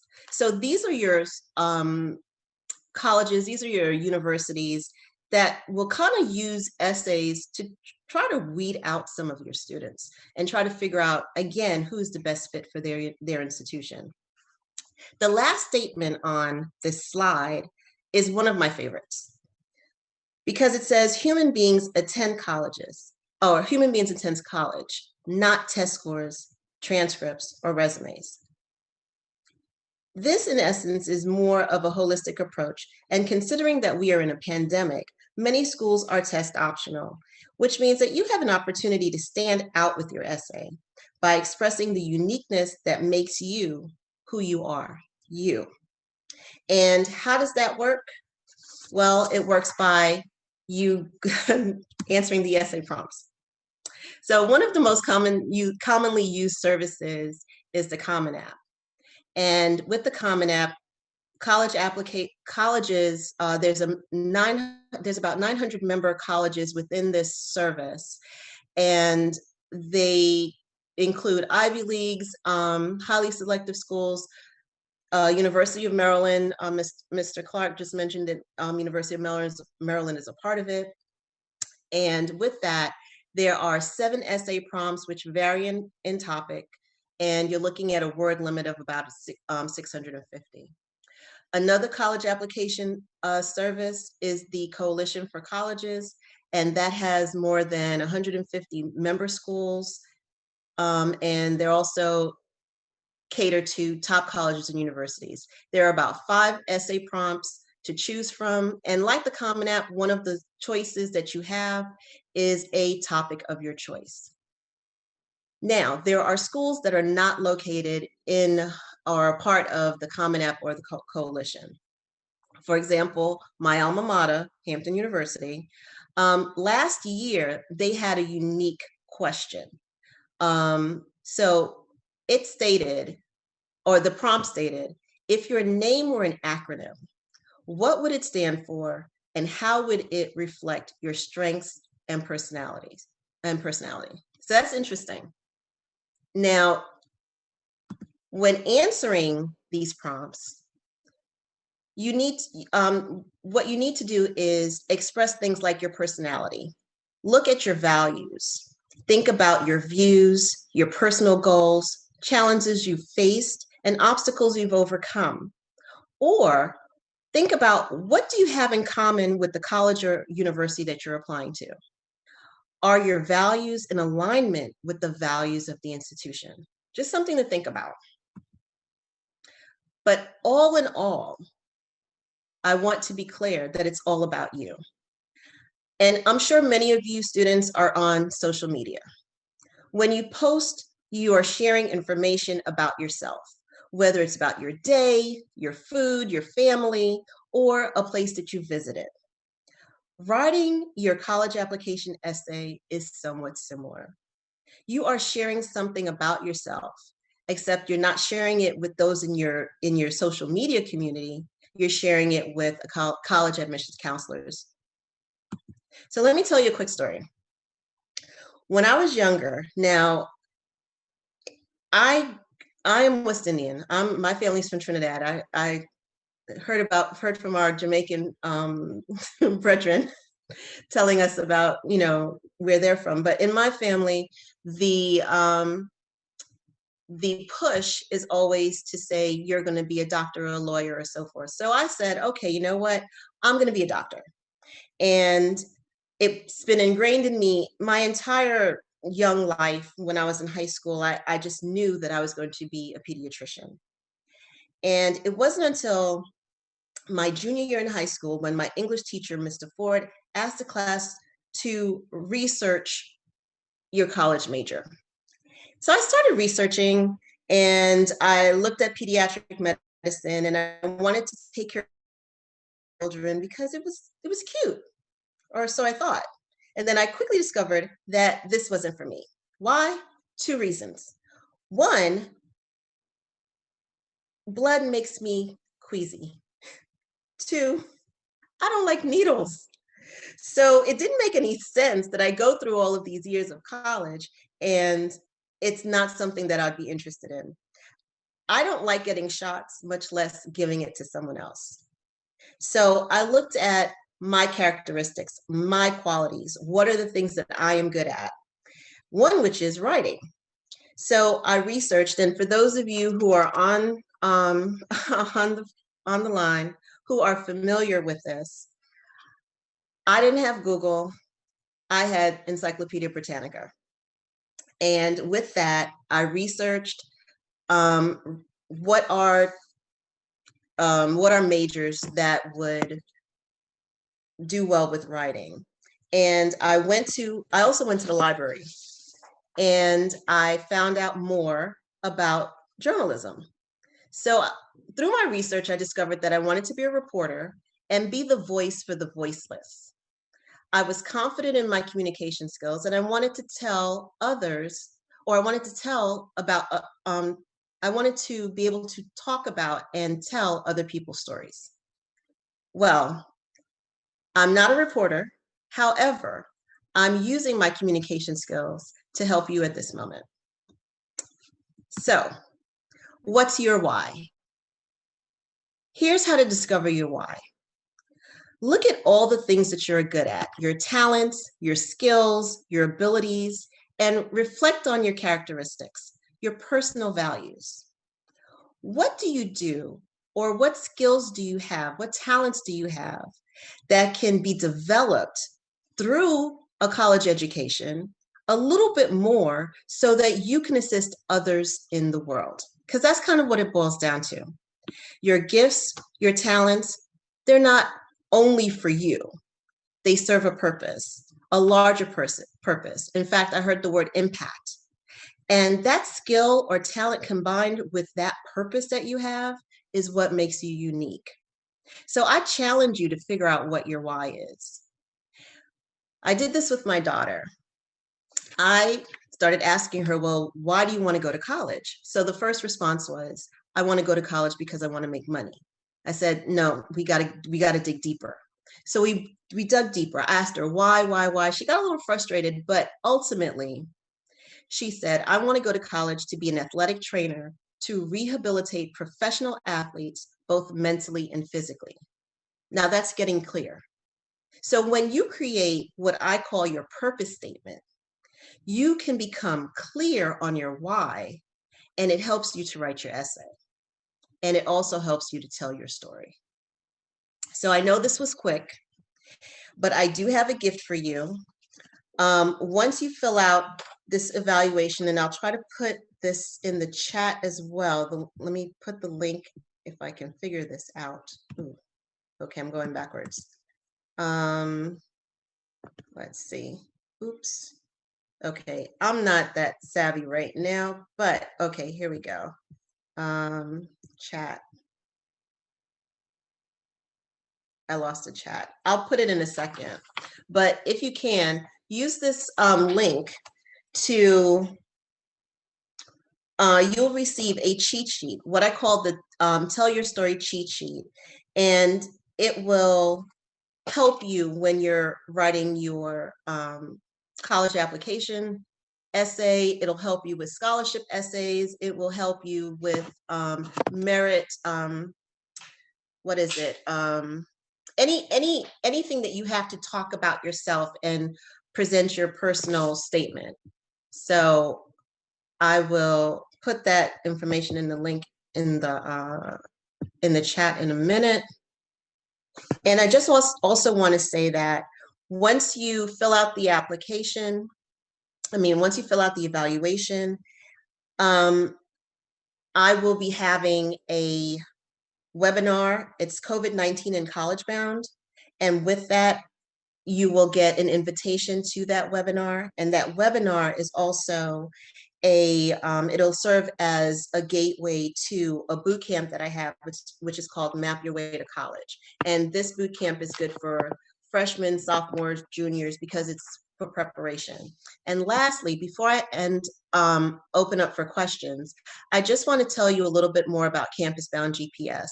The framework that we have is MAP. It stands for Mindset, Awareness, and Preparation. We are here to help you create a campus-bound mindset so that you are confident in not only the college application process, but the journey you'll take through and beyond college. You will gain awareness of who you are and the college community you will be entering in. So it's lots of research, lots of reflection, and you will place yourself in a position to be successful because you have prepared yourself for your journey.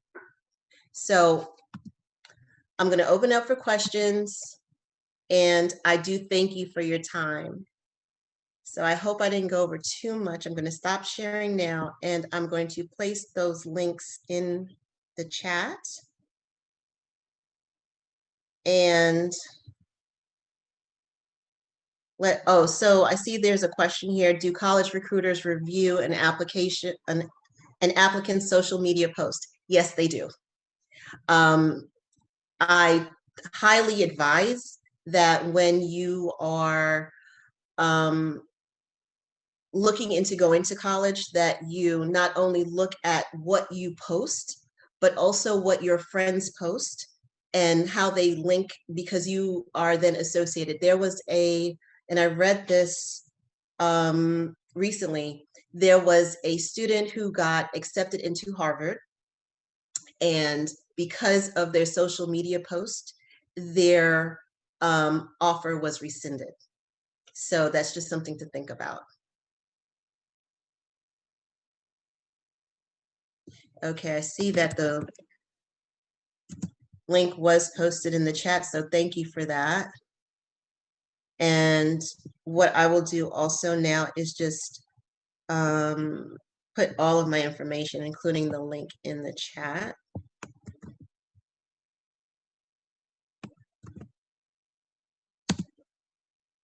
So let's see. Do we have any other questions? I just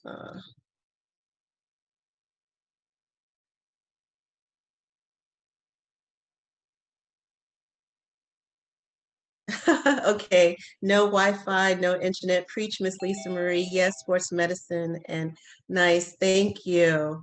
Okay, well, thank you for your time. I don't see anything else. If I missed something, I do apologize, but please do reach out, and I'm here for you.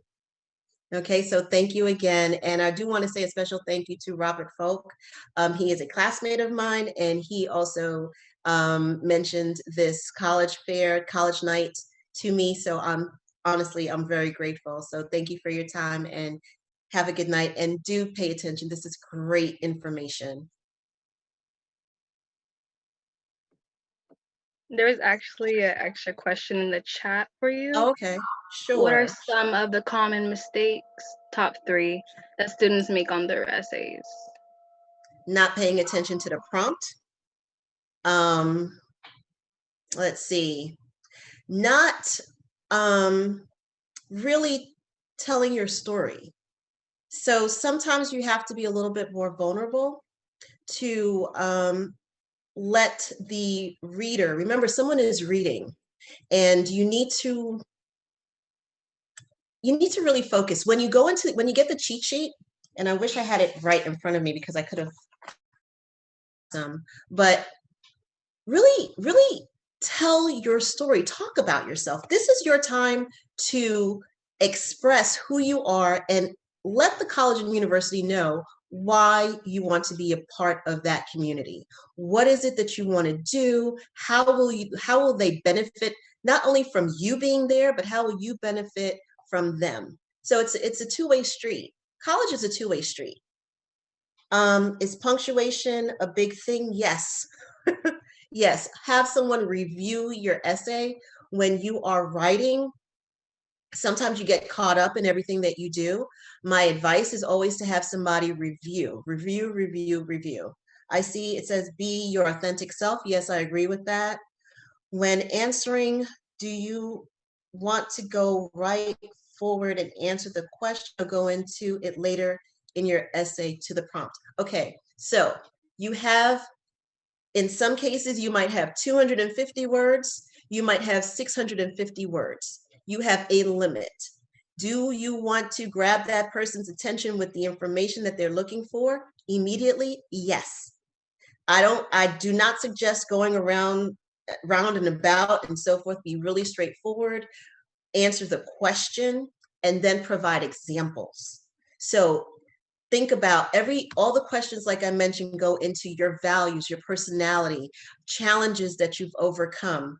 I think the Common App has a question this year. It's about 250 words that's COVID related. So think about your experiences, have somebody review it, and be you.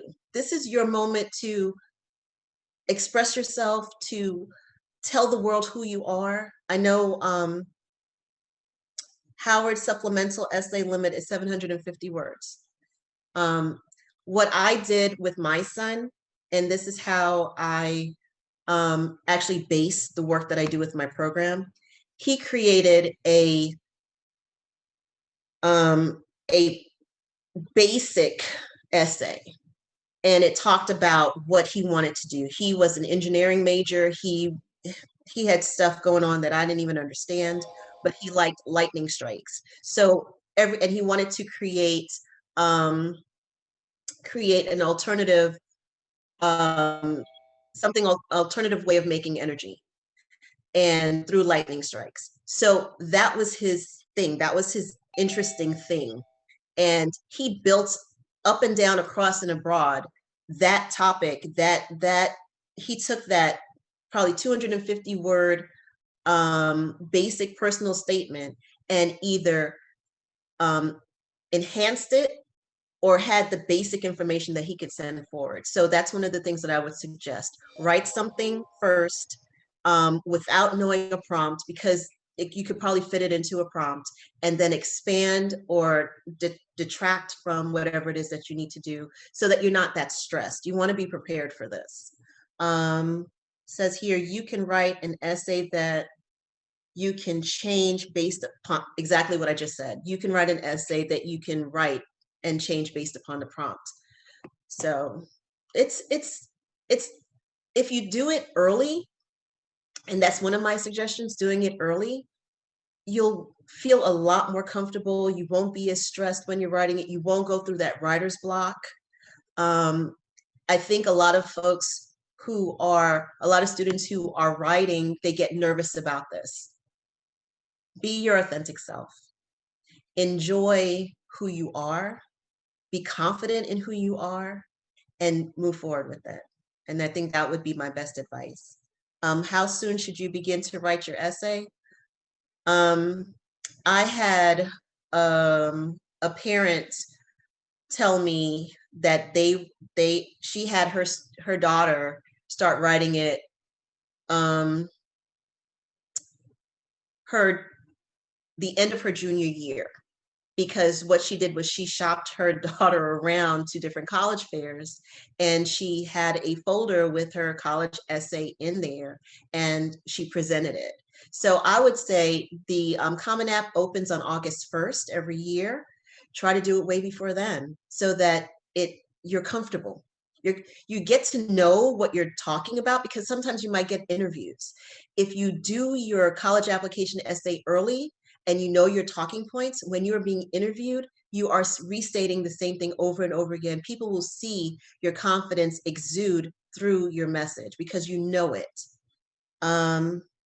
Okay, this will be the last question. Great. Thank you again. Thank you for your time. And please feel free to reach out. Okay, thank you, Ms. Aird. I only wish I had some of these tips and information before writing my college essays to turn in early. I will definitely consider what my why is when doing my other prompts later on. Okay, so our next speaker is Nikisha Clark, a sophomore at Stevenson University and fellow member of our church. She will be giving a short discussion about her first year experience. I'm eager to hear about it, so please take it away. Thank you so much for giving me this opportunity to share my freshman year experience. As stated, I am a sophomore nursing major at Stevenson University, Duval High School alumni, and some people ask me why I chose Stevenson. Well, I like to tell them that Stevenson, they chose me, because honestly, when I was applying for schools, Stevenson wasn't my top choice. But because of, money-wise, I was blessed enough to get a grant to go there, as well as I was selected for the nursing program. And one thing I love about the nursing program is that not everyone gets to enter. So like most schools in Maryland, you have to go to you're entered the nursing program. However, you're not officially in the nursing program. And in your junior year, you would have to take an exam, and based on your exam score, they would tell you if you can enter the nursing program or if you have to change your major.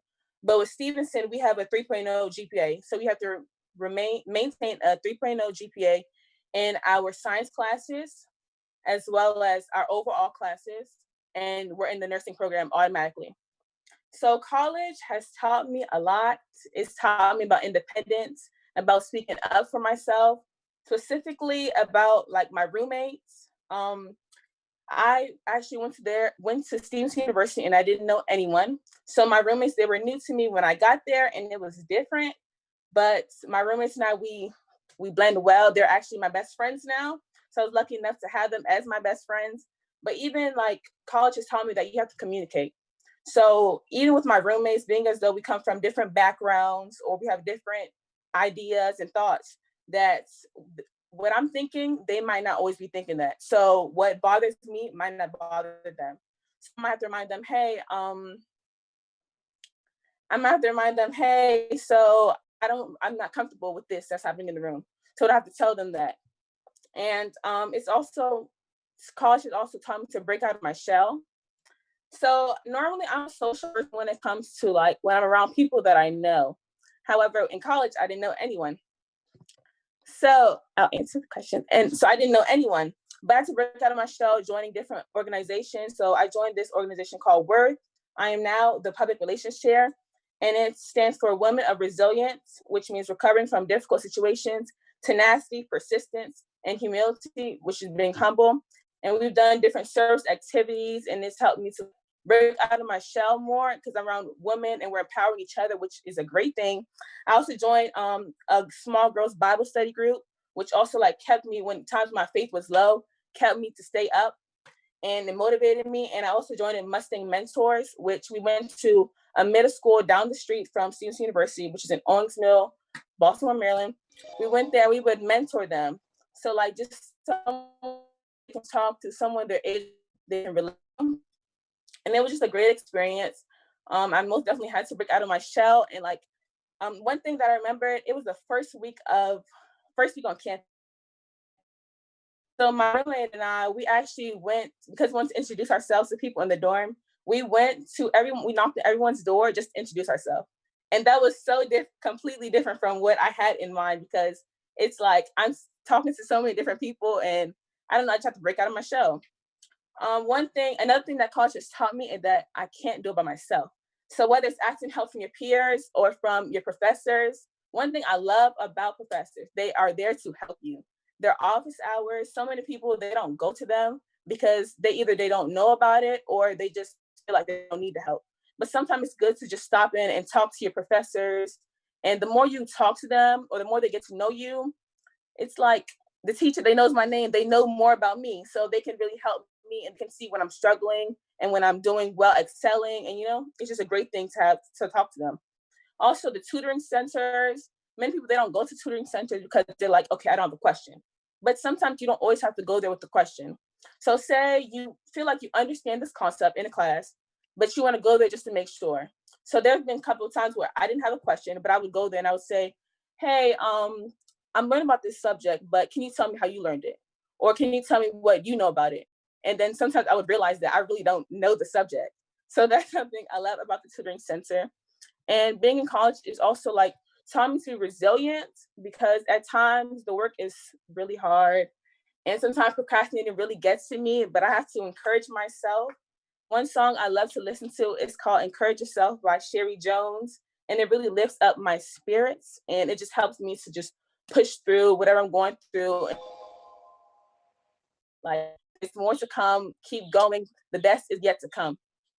And some questions I see in the chat is, how are you handling college classes during COVID?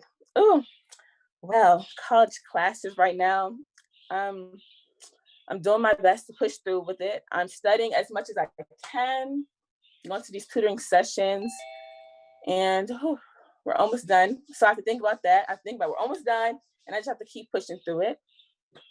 What was the hardest thing about the high school to college transition?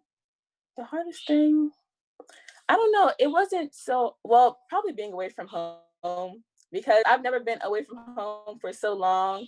I would always come home every month or so. I just felt away from home for a long time. I just felt like I need to be home. But sometimes when I go there, I realize I don't always have to come home. It's good to just stay on campus, use those extra weekends to study, because they have study rooms, which I love. You can have a whole study booth by yourself. And it's just good to just be there and just study and, congregate with your peers and such alike. Someone said mentorship is important. Students should search out for a talent search program within the school they might attend. Yes. How do we know we'll have a career after college? Well, there are different college, there are different. So the school you go to, a career is not always guaranteed, but actually for my career in nursing, I'm a nursing major. So a great thing why I chose nursing is because I know a job will always be available. You'll always need nurses. So it's to think about when you think about your be a job for you. Okay, can I also go here else? Or say it would be great if I were to choose this major. How do you manage your schedule and extracurricular activities? Well, I actually was a cheerleader last school year on campus. And so I would always have to make a schedule. So whenever I would have cheer practices at nighttime, probably from 6 to 9. So I have to tell myself, okay, I have practice tonight, so I need to make sure I get done this, and this work. And I also find it helpful to have a calendar. So I actually have a planner here, but I have a planner here, and I have a calendar that I have on my wall, just like an extra reminder that I need these assignments done in this day. And I try not to wait last minute to get the assignments done. So if I know I have assignment due Friday, I need to write on my calendar Tuesday, I need to get it done, so that on Friday, I don't have to rush and get it done. Or if I have questions on it, I can always leave space and time for me to ask the professor questions. And they say you should also look for what is the graduation rate or possibility of a career once you graduate. Yes, you should most definitely do that to make sure that the major you're going into, there's always going to be jobs available for it. But that was my freshman year experience. I am now a sophomore, trying to push through the best that I can. I just want to tell everyone to keep your heads up, because I know this virus, sometimes it gets us low in our spirits. Try and keep your spirits up. And that song that I said, Encourage Yourself by Sherry Jones, it really helps me. At times when I'm crying, it just makes me happy. Someone said, do you think studying something in a medical field will affect plans? As long as you manage your time well, I think you can do it. It's all in college, it's all about time management. So if you know you have practice in the morning, then try and plan your day out. Okay, I have this practice, but I need to remember that school comes first. So I need to plan out, okay, I have this assignment, this assignment, this assignment due.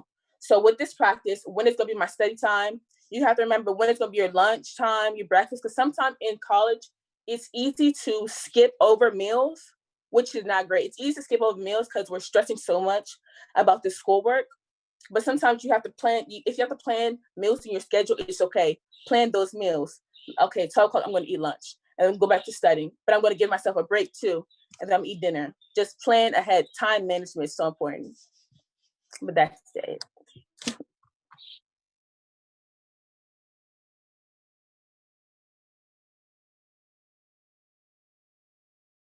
Sorry, there are a couple seniors coming up. Me and Ariana definitely know. I don't know if there's anyone else, and it's our first year next year, so it's good to be prepared, child. Before we move on to our next speaker, I have some more gift cards to give away. So I'm gonna share my screen, and I want to make sure that you guys can see what's happening. Got it? No. It's the OBS. Ooh. There we go. There. Can everyone see what's happening? You guys see a spinning wheel? Yes, no, maybe so. Okay, cool. So for this gift card giveaway, we're just gonna do a random spin. And I think this is like the first 20 people who registered. So I don't think everyone's name is on here, but let's go ahead and see what we get.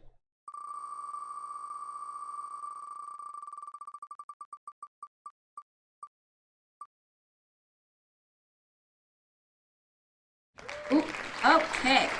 Our first winner is Mrs. Ike. I will not try to pronounce your first name. I don't want to pronounce that incorrectly, but we will definitely be sending your gift card to you via your email that you entered. We're going to do one more and then we'll move on.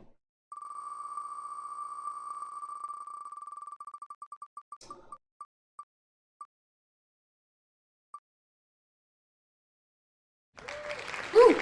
Okay, so our second winner is Anaya Escobar, who will also be receiving a gift card. So let's stop sharing our screen. I'm back. Our next speaker will be Chrissy Benjamin. She is a graduate of the University of Maryland, and she will be speaking to you about sororities and also about how she got a lot of scholarships for college. So Chrissy, if you're ready, you can go ahead and come on up. Good night, everyone. Hello, can everyone hear me? I hope. Yeah, okay, perfect, great. So let me see. Oh, it won't allow me to share my screen. Yes, Terp. Hold on real quick. I'm trying to share my screen, but it said it's been disabled. I can do this presentation without it, but I will see if I can get that up. But essentially tonight I'll be speaking about sororities and my scholarship journeys.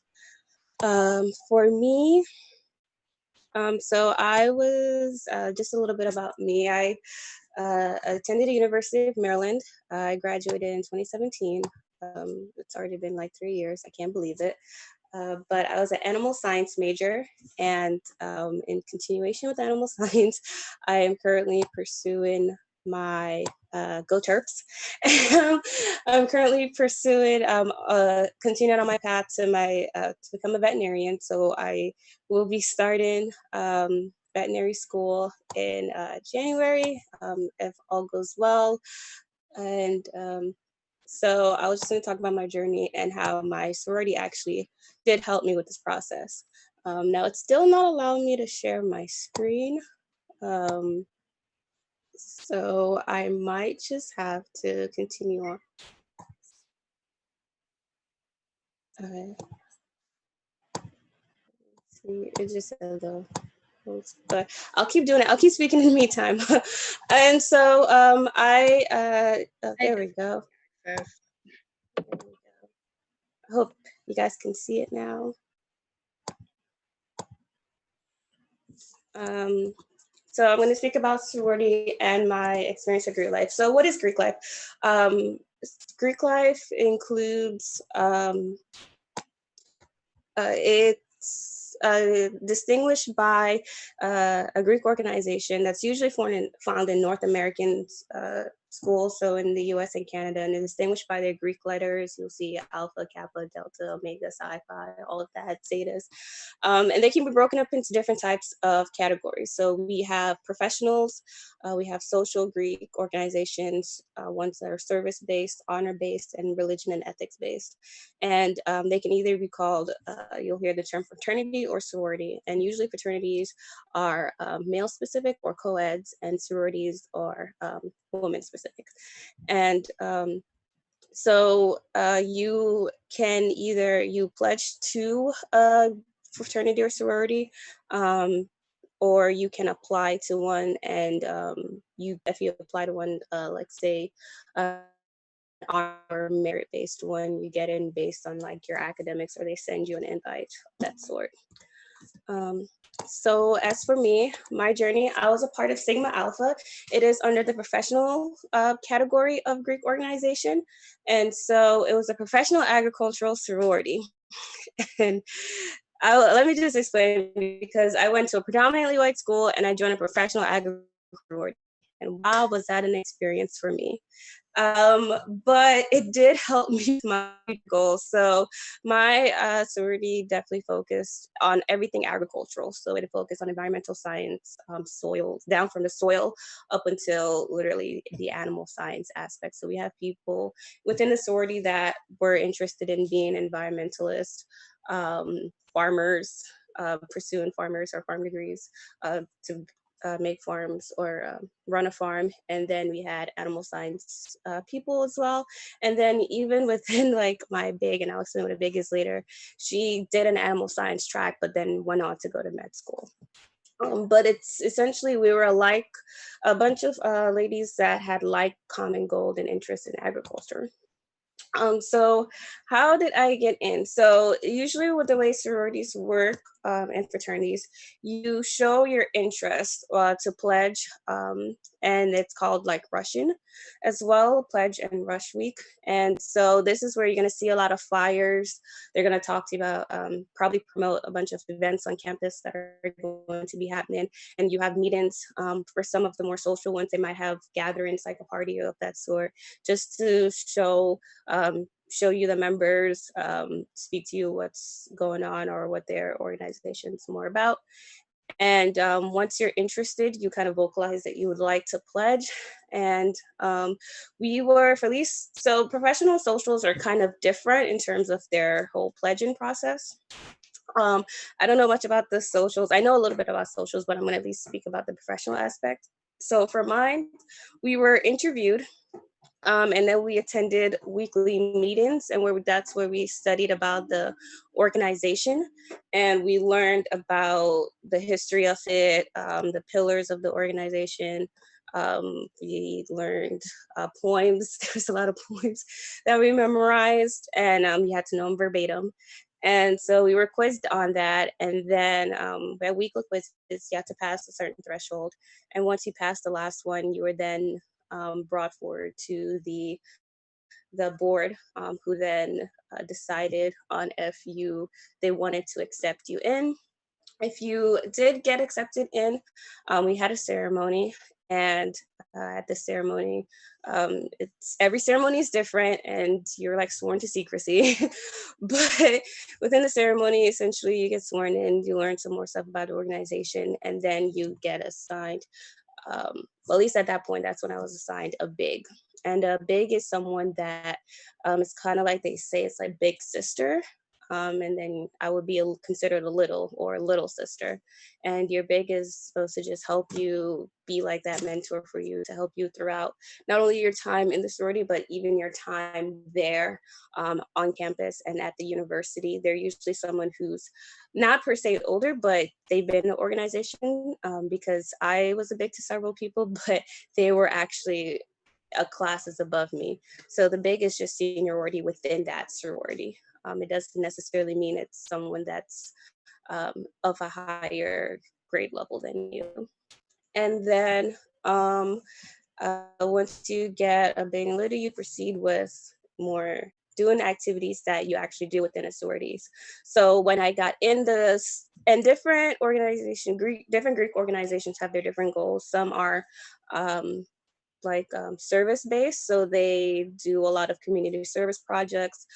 Some are sisterhood based, so they do a lot of organized events that are based around sisterhood, activities, planning, mental health. Even within my sorority, they have different pillars. Mine's were based around fellowship, leadership, service, and sisterhood.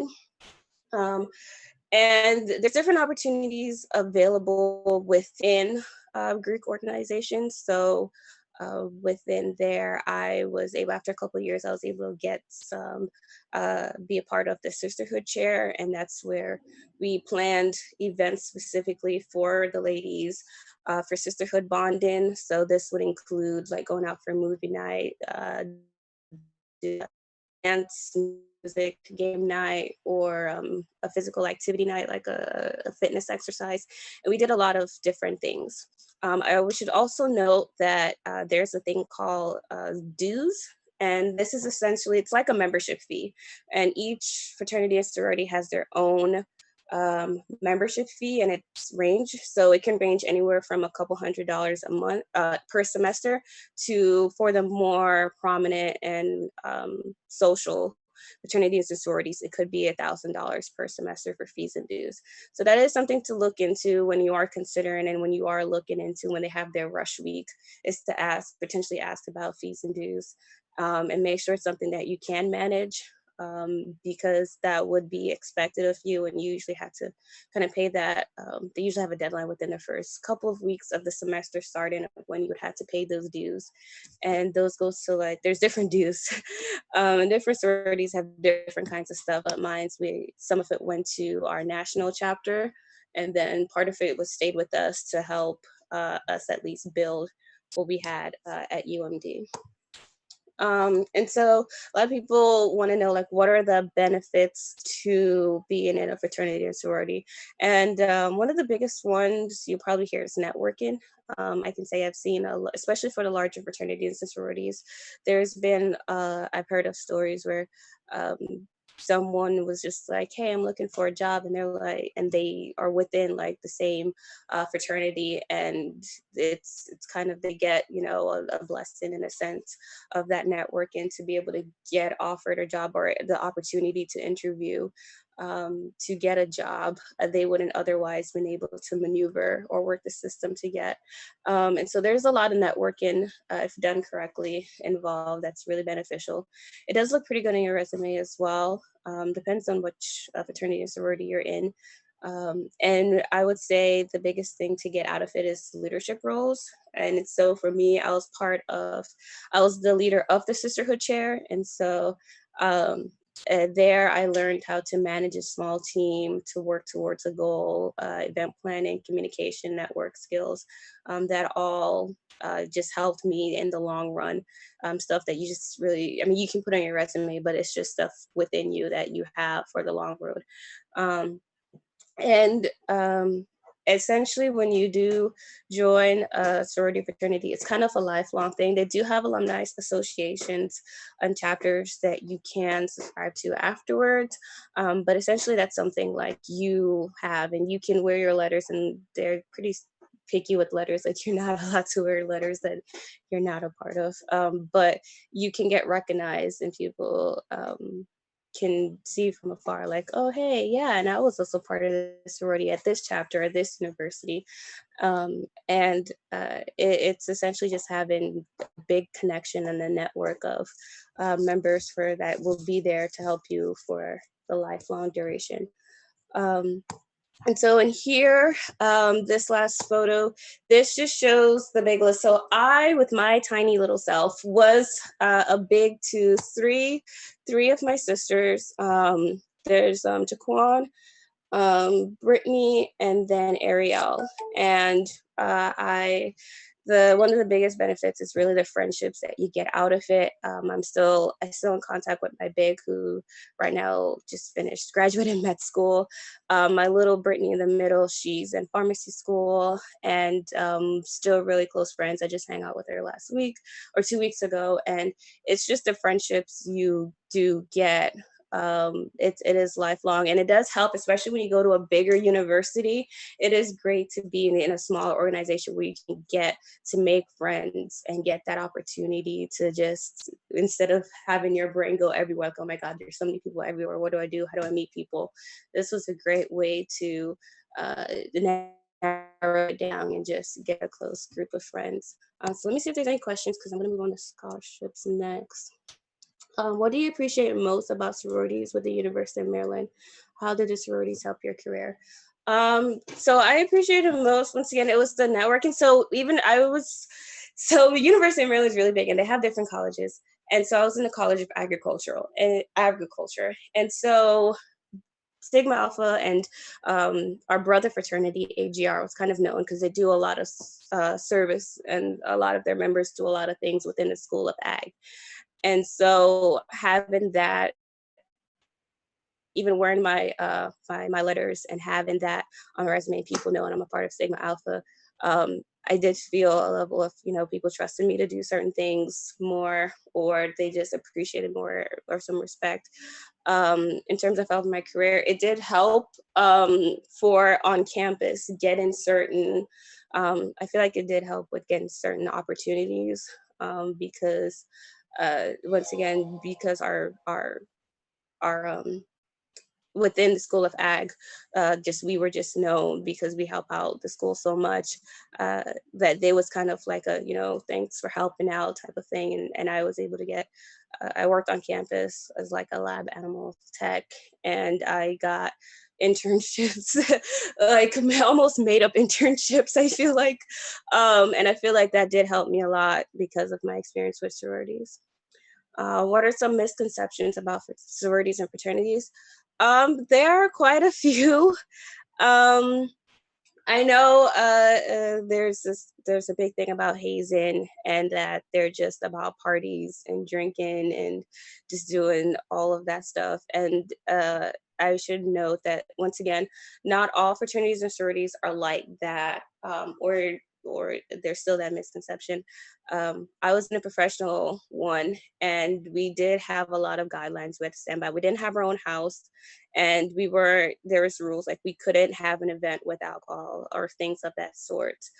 And when we had professional meetings, like we had to come dressed professionally with pantyhose and everything. It was very old school. But I know with some of the social ones, there's concerns with hazing and large house parties and of that sort. I think with this newer generation, a lot of those are being addressed and they are being fixed. Once again, for the social, I can't speak because you can hear for some of them, especially for the Black attorneys, you'll hear the term going underground, and that's kind of the Russian weed process.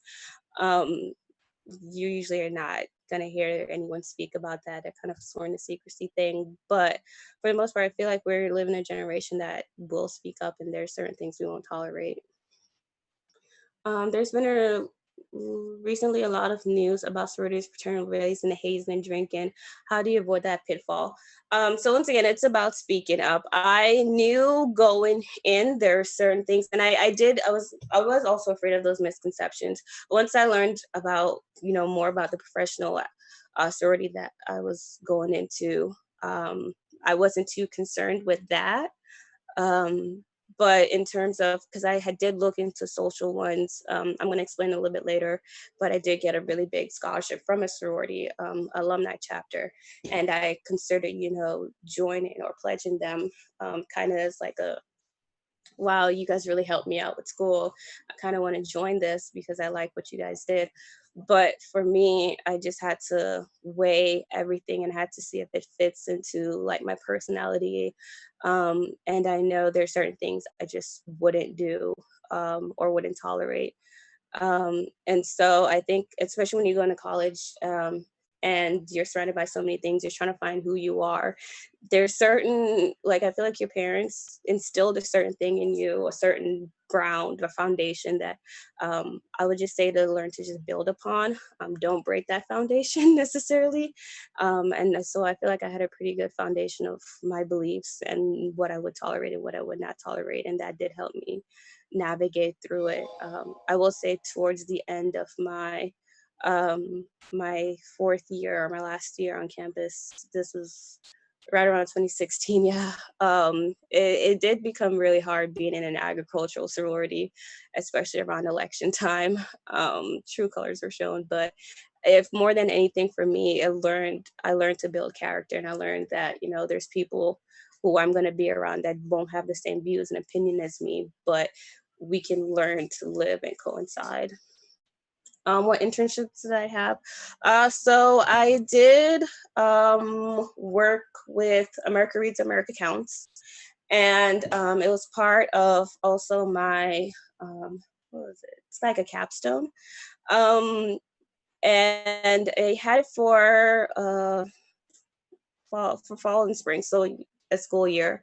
And I did like America Reads one time, America Counts the next time, and then was able and then did it like a little capstone with that.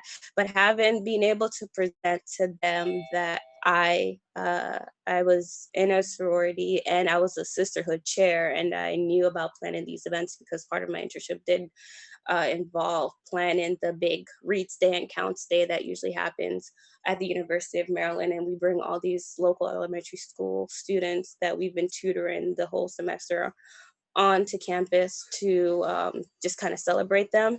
And being part of the sisterhood chair did definitely help with that. Are there Christian fraternities? So yes, there are Christian fraternities. There are different fraternities and sororities can be, one of their pillars could be broken out into um, uh, religion and ethics. I don't know any, if any specifically, but we did have some in campus, and there's even like stuff that are specific to like business, stuff that are specific to different minorities. Alrighty. So I will have to wrap up that. If you do have any more questions, feel free to just message me. I will just do a quick presentation on scholarships and then try and wrap up at the end. So my journey with scholarships, and I'm going to try and give you as much knowledge as I can remember because I graduated college in 2017. So I applied in like 2013, and that's just a very long time ago for me, at least. But in my days, I feel so bad saying that, when I was applying. So I was able to win over $11,000 in private scholarships. And I know what someone had mentioned earlier was to apply to small scholarships. That's a key. No scholarship is too small, in my opinion. Free money is free money, or earned money is good money. And a lot of the organizations I applied to were like local chapters of like a fraternity or sorority, lodges, local businesses, and then also got some state. That were mentioned as the senatorial and delegate scholarships. I did receive those as well. And it was yes, there were small amounts, but it did help me with books. It essentially covered tuition for the first year of college for me. And so once again, nothing is too small. And if I can only imagine, I'm not a quick math person, just imagine taking out, if I had gotten a loan instead and had to accrue interest on $11,000, it would still be a lot in the long run that I would have had to pay back versus actually getting those. So my biggest advice would be to how I personally were able to accrue this much was through, I lived at my guidance counselor's office, essentially. I went there every for every other day at some point. I was there getting transcripts. And I mean, the first few times, I think, depends on your school. I know for me, I think it was like $8 a transcript, $3 to $8 a transcript. But at some point, I was there so often applying for scholarships, they just printed it for me. They didn't even ask me questions. They just had a stack waiting for me, and they just handed it to me, no charge, because they saw my dedication. And one thing that my school did, I went to Laurel High School. The guidance counselor, they had up a list, and they were able to email this list as well of all the local, I mean, there were big scholarships on there, like the Bill Gates Millennial Scholarship, the Pepsi Scholarship. But then they also had different divisions of like local scholarships and lodges. Well, one of them was an ICC scholarship, and this was done by the PG County of the Alpha Kappa Alpha sorority. They had a local PG division, and this is one thing that fraternities and sororities can do is their alumni association. They do a lot of scholarships and giving back. And you don't necessarily have to join anything. Like, I knew nothing about AKA before this. I just saw them on a list of scholarships. I went to their website, read the criteria, applied. Apart from getting a lot of transcripts, I would say also invest in getting your letters of recommendation. Just asking a few people from the very start of school year. So even for college, when I was applying, that's as soon as we got back that semester, that's one of the first things I did. I asked for letters of recommendation, not only for college, but in case for scholarships.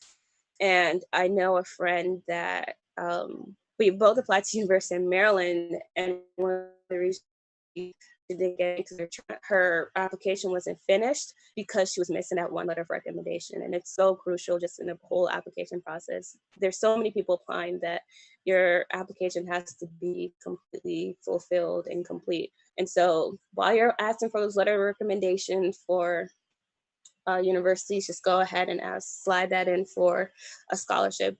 And then another thing would be draft up 2 to 3 solid essays. Some of them, of the scholarships, they did repeat. They asked about what your goals were, intention, or they asked about to talk about some type of event that's affecting the world at that point and how you potentially fix it. I say draft up 2 to 3 solid essays. You can always tweak them, but at least it's a great foundation, a great start that you can apply to. And so I did that over the course of, and this was all happened in my last year, in my senior year in in high school. Just got a bunch of transcripts, sent out these essays. And by the time I started school, some of them gave me, like, wrote checks directly to me, which I was used to like buy stuff like a laptop for school. And some of them went directly to my university and was in my student account.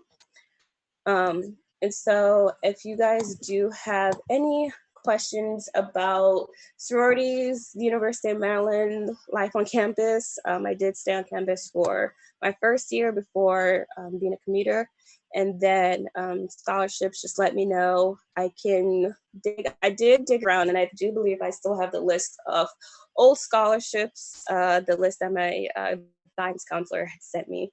It's probably really outdated by now, but it still gives you an idea of what to look for. You can always go to their website and look for new scholarships, or you can search up the organization and look to see what their current scholarship status is. Alrighty.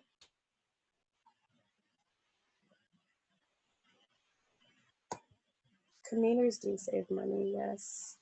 Thanks, Daddy. Let me see. There we go. Okay, so thank you, Chrissy. I'm sure most people didn't really know about Greek life on the campuses of PWIs or in general, so I hope the information you shared stuck with them.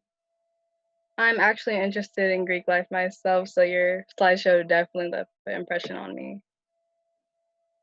So our next speaker is actually my fellow co-host, Tishanique Johnson. She'll be talking about the dual enrollment program that is provided by PGCC. Take it away, Tish.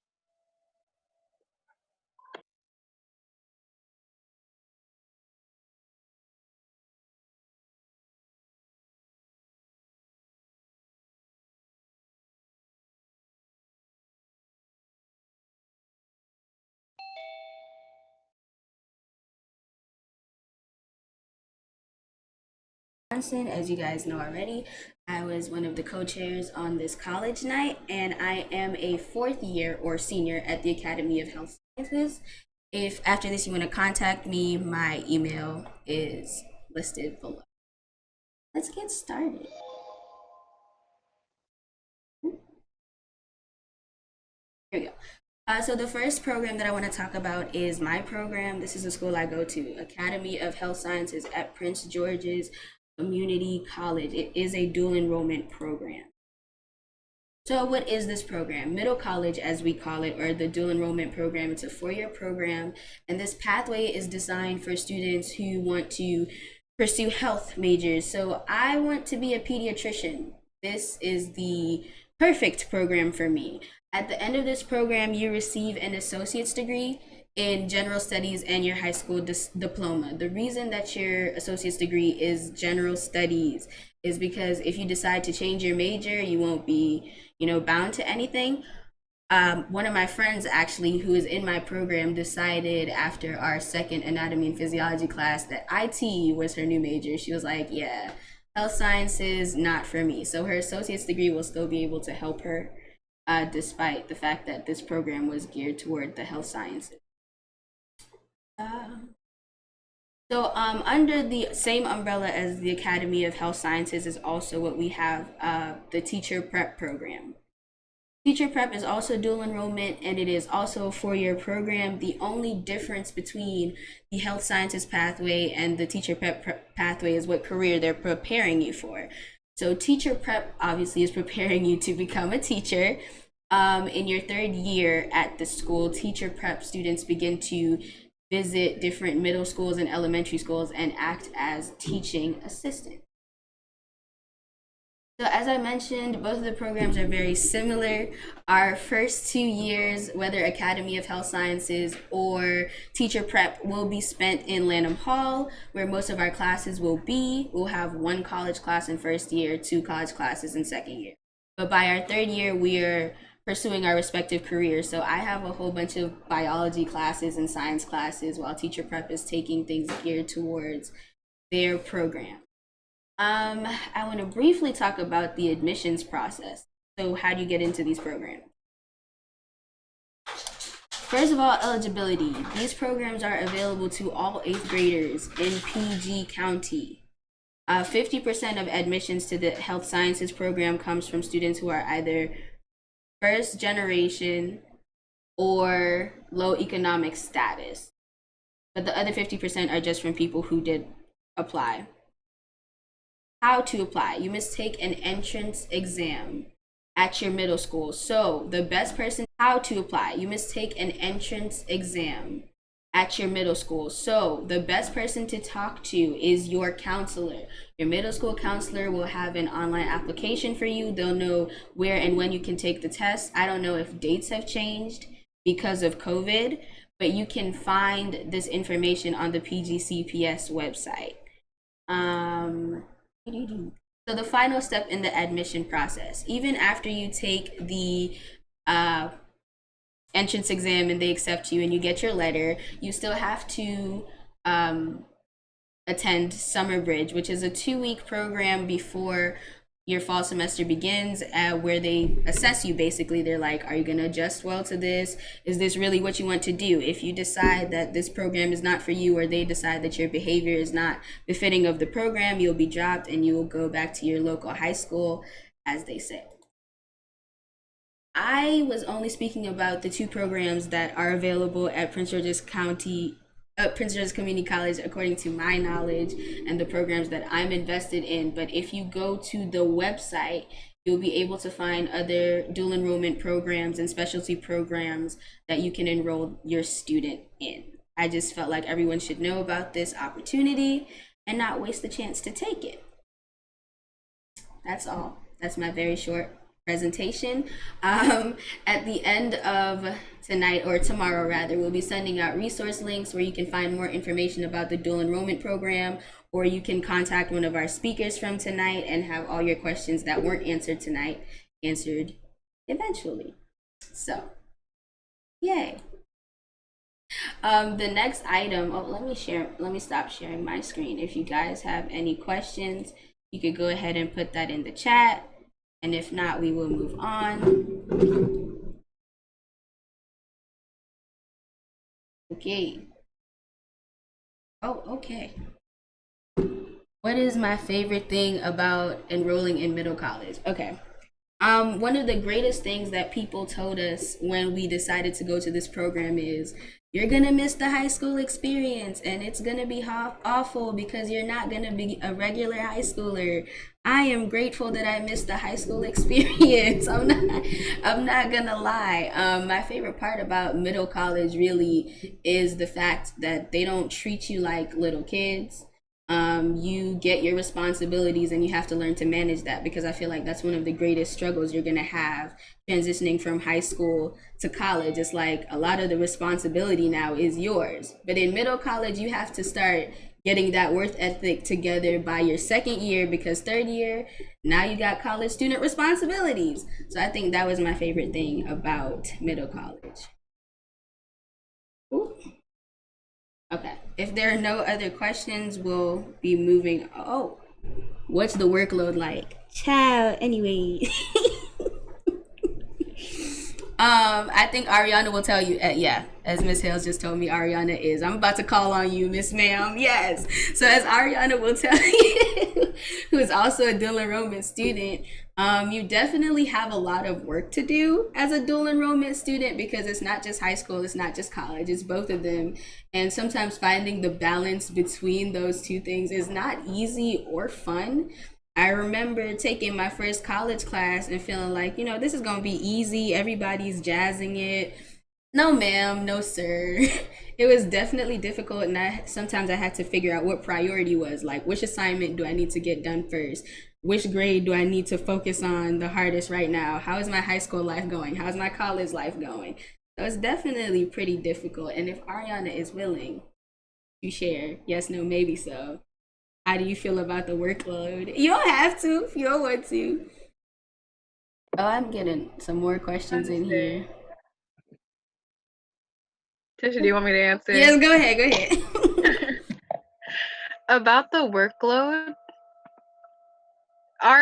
me and Tisha's cases are different because she is in the School of Health and Sciences while I'm in the traditional high school route.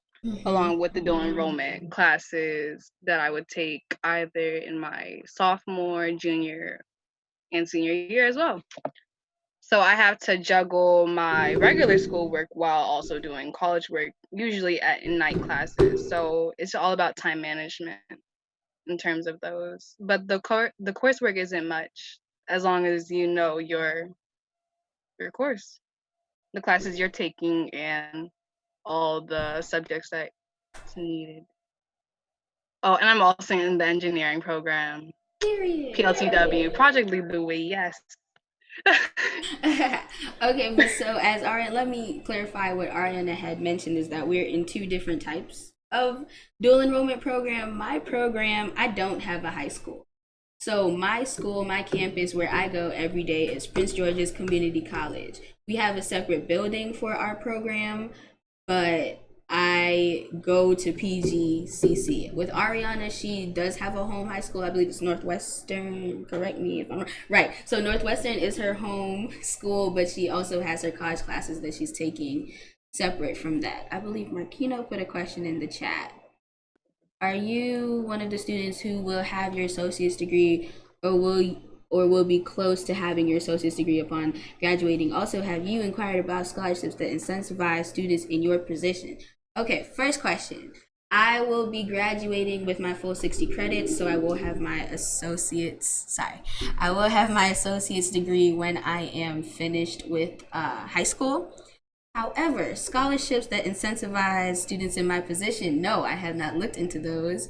And now I know that I should look into those. My biggest concern really was, will schools accept my credits that I earned? That's terrifying. Ariana, I think you have a question. Yeah. Do some courses count towards dual credit for our high school and college once you pass them? Yes, they do. Big yes. I say that was the best part of being in the dual enrollment class. Yes. In my case, I didn't have to do English 12 because I did English 1010 over the summer and avoided doing essays throughout my senior year. Yes, ma'am. What is an English 12? No, absolutely not. So see, there are similarities between our programs and like the pathways and the credits that you're allowed to get. Some of your classes will count for different things. So I had a class that counted for like 1 high school credit, but like 0.5 of a college credit. So some classes have 2. Brother Chris has a question. What? Nope, he's gone. Where'd it go? Sorry, I had to scroll. What grade what grade does dual enrollment start for high school? Mr. Clark does UMD. Oh, that's a different question. So let me answer my question. What grade does dual enrollment start for high school? For my program, you have to enter by your 9th grade year. And then you're committed to that program for your 4 years. As long as you keep up your GPA and as long as you don't violate any school rules, you're there for 4 years. You enter in your 9th grade year. But there are some dual enrollment programs that will allow you to go in 10th and 11th grade. You can find those on the PGCPS website, which will be linked on the resources page. I think, is Mr. Albert still on? I think there was a question for you in the chat if you're willing to hop on and answer. If you're still there. Yes. Okay, thank you.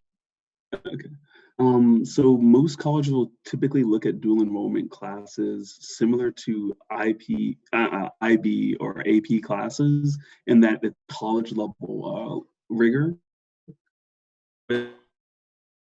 Opportunity to take either dual enrollment, IB, or AP classes, I highly recommend looking into that. The main distinction that we'll see is if those dual enrollment classes are either taught directly on the college campus or if they're taught within the high school. That's more contextual knowledge for us. But I would recommend personally taking dual enrollment over IB or AP classes because that's immediate college credit that is typically more transferable to each institutions.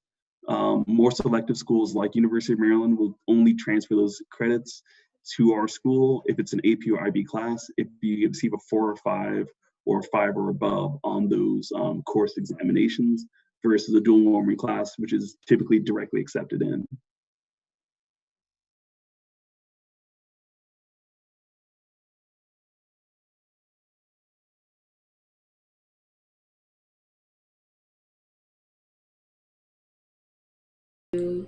Dual enrollment.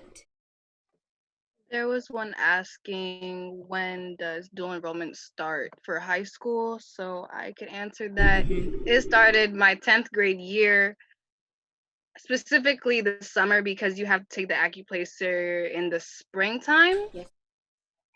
So the first opportunity for you to do classes would be the summer before going into your junior year.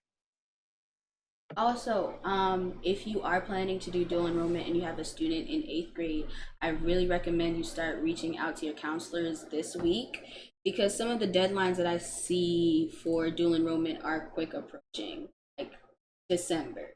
So talk to your counselor if you're interested in having your student enrolled in any of these programs. It's a really good opportunity. It's blessed me. Go ahead. If there are, there's another question. For the college reps on the call, are there scholarship opportunities for our dual enrollment students on this call? That was a question from Sister Olive. Any of you want to come on and answer that?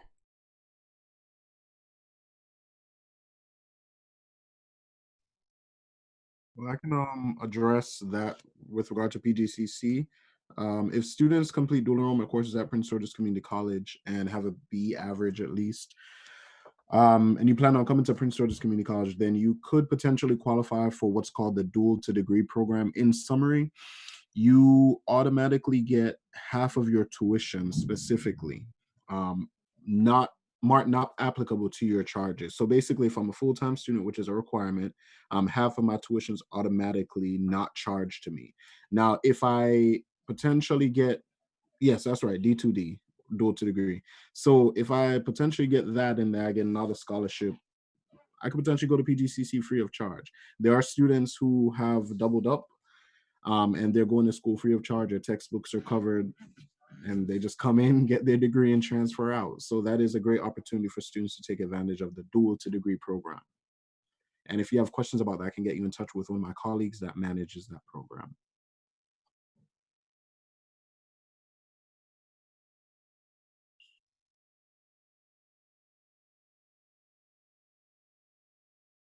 Folks has typed in the chat. He said I would have to do some research on scholarships for community service organization. So we will definitely be in contact with the speakers from tonight. We're gonna have the resource links and their contacts sent out by tomorrow, so you guys can inquire some more and have all your questions answered. We'll be sending this information via the email that you used to register, so keep an eye out for that. If there are no more questions for the speakers, we're gonna move on to the final part of our program. No more questions? Yeah, 10 seconds. Type up if you're typing. Oh. Okay, no further questions. So what we're going to do before we start our final presentation of the night is give away another gift card. So this gift card, and you guys can fact check me if I'm incorrect, this gift card is going to the first person to participate tonight or interact in the chat. And the first person I saw was Tara Etheridge. My co-host, go ahead and fact check me if I'm incorrect. The first chat, I believe it was a question to Marquino. Yeah, all right, cool. So our fifth gift card of tonight will go out to Miss Tara Etheridge. We have 2 more to give out after our final presentation of the night. So our final presentation will be from the Heart of Tabitha Foundation, which partnered with us in making tonight possible. They're going to be awarding some of their students, and I believe Jasmine will be coming up to do those presentations. Yes. Yes, I am. Okay, cool. Hi, Jasmine. Hello. Firstly, you all have done a wonderful, wonderful job facilitating this and putting it together. I just want to thank you and applaud you again. Great job, Tish and Adriana. And we, speaking on that note of scholarships, community service, we would like to take a minute and just acknowledge some students who have been a part of Tabitha and have graduated high school, and to celebrate them. So let me share my screen. We have their certificates here. And okay, I got this screen up. Going to share it. All right.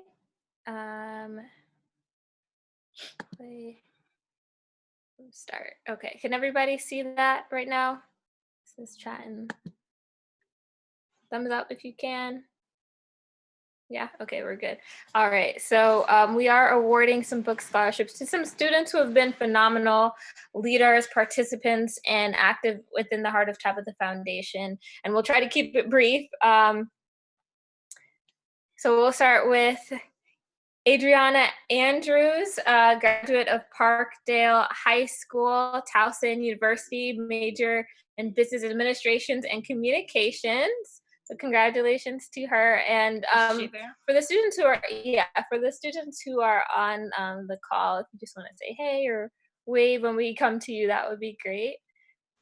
Next, we have Atira Wong from Rockville High School, going to Kent State University, majoring in fashion and merchandising. Awesome. I think I saw you on Atira, if you just want to say hello. Hello. Oh, hi, church folks. Hi, sisters and brothers. Long time no see. Hope everyone's staying safe, and thank you. I appreciate it. Awesome. Congrats. We're so, so proud of you. Thank you. We have Malia Austin, graduate of Eleanor Roosevelt High School, on to Prince George's Community College. Malia, I think I saw you on as well. Hey, I'm here. Hey, congratulations to you as well. And is that Hans there? Yeah. Hello. Yeah. And I know a lot of our students got into a lot of different schools and just to stay local. So we're so glad you can be here to join us tonight. Next, we have Kimmy Campbell from Rockville High School. Congratulations to Kimmy. What did I see you on? I think I saw you. Oh yeah, I'm here. I'm going to University of Maryland. University of Maryland, congrats. Thank you. Awesome, awesome. Next is Kivana Johnson from Montgomery Blair High School. Kibby, I think I saw you. Hi. Hey. I don't see, but I hear you. Congratulations again, Kibby. Thank you. Yeah, you're welcome. Next, we have Joseph Gibson, and also a special Man of Valor Award. Joseph has enrolled in the United States Army Reserves, and we are very proud of him and happy for him. So congratulations to you, Joseph. And I know he couldn't be here with us this evening, but we are celebrating his achievements. Next, we have Hans from Eleanor Roosevelt High School. Hans, do you want to say hey? Hello, I'm sorry I didn't send a picture. I couldn't find one. Okay. It's okay. We get to see you here in person, so that's great. Virtually. Congratulations to you, Hans. So much. And I go to PG as well. And you go to PG as well. Awesome, awesome. Congratulations to you. And Anthony, is Anthony happen to be around as well? Oh, he had work, unfortunately, but he says thanks. Awesome. Well, congratulations to Anthony from Eleanor Roosevelt High School. And so for the last piece, do you want to talk about that? And I just also want to, at this moment, just thank Dolores McCoy here. There were a lot of speakers earlier thanking Miss McCoy. They're referring to this Miss McCoy, actually. She worked really hard as well, along with Tish and the rest of the team, Adriana and the rest of the team, putting this program together. So I'll let you speak about this book. See, she set me up. I wasn't supposed to speak. Again, and to our very own Reverend Chris, thank you so much to our young people, our young leaders, those gone on to college, and you just getting ready again, and just being such a trailblazer and such a positive role model for other young kids coming after you. You guys are wonderful students. Thank you so much. And to your parents, just let them say, we said a pat on their back for the great job they have done. On the screen, you will see it's a book called Passing the Baton, a guide and memoir of college success. Wonderful book written by, the author is Mr. Reginald D. Ryder. I think I see him on screen. Hello there. I picked up a copy of these books, so some of our students will be lucky to be getting a copy. Great read, good information. So see if you can get yourself a copy of this book. Thank you again, Mr. Ryder. And to all of you, congrats and all the best. Remember to stay safe. Yes. Awesome. Thank you. And yeah, with that, again, huge thanks to Ariana Wellington. I know I'm saying it, and Tish. Give them a big hand. Yes, big round of applause for you. And that's all we have for this evening regarding our book scholarships and awards. And with that, I'll hand it over to Ariana and Tish to wrap us up.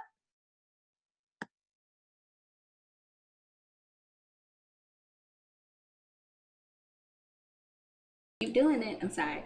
We do have 2 gift cards left to give out, so I'm gonna go ahead and do 2 more random spins if that's cool with you guys. Go ahead and close this. Let me share my screen. Are we all seeing? I'm seeing that. Oh no, here we go. Now are we all seeing what I'm seeing? Yes. Okay, cool. Go ahead.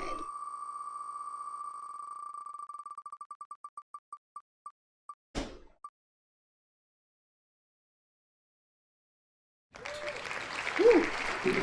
So Dorothy Nathan is the recipient of our second to last gift card. Let me write the names down so I give everybody their thing. And now we're gonna do 1 more spin and we should be done.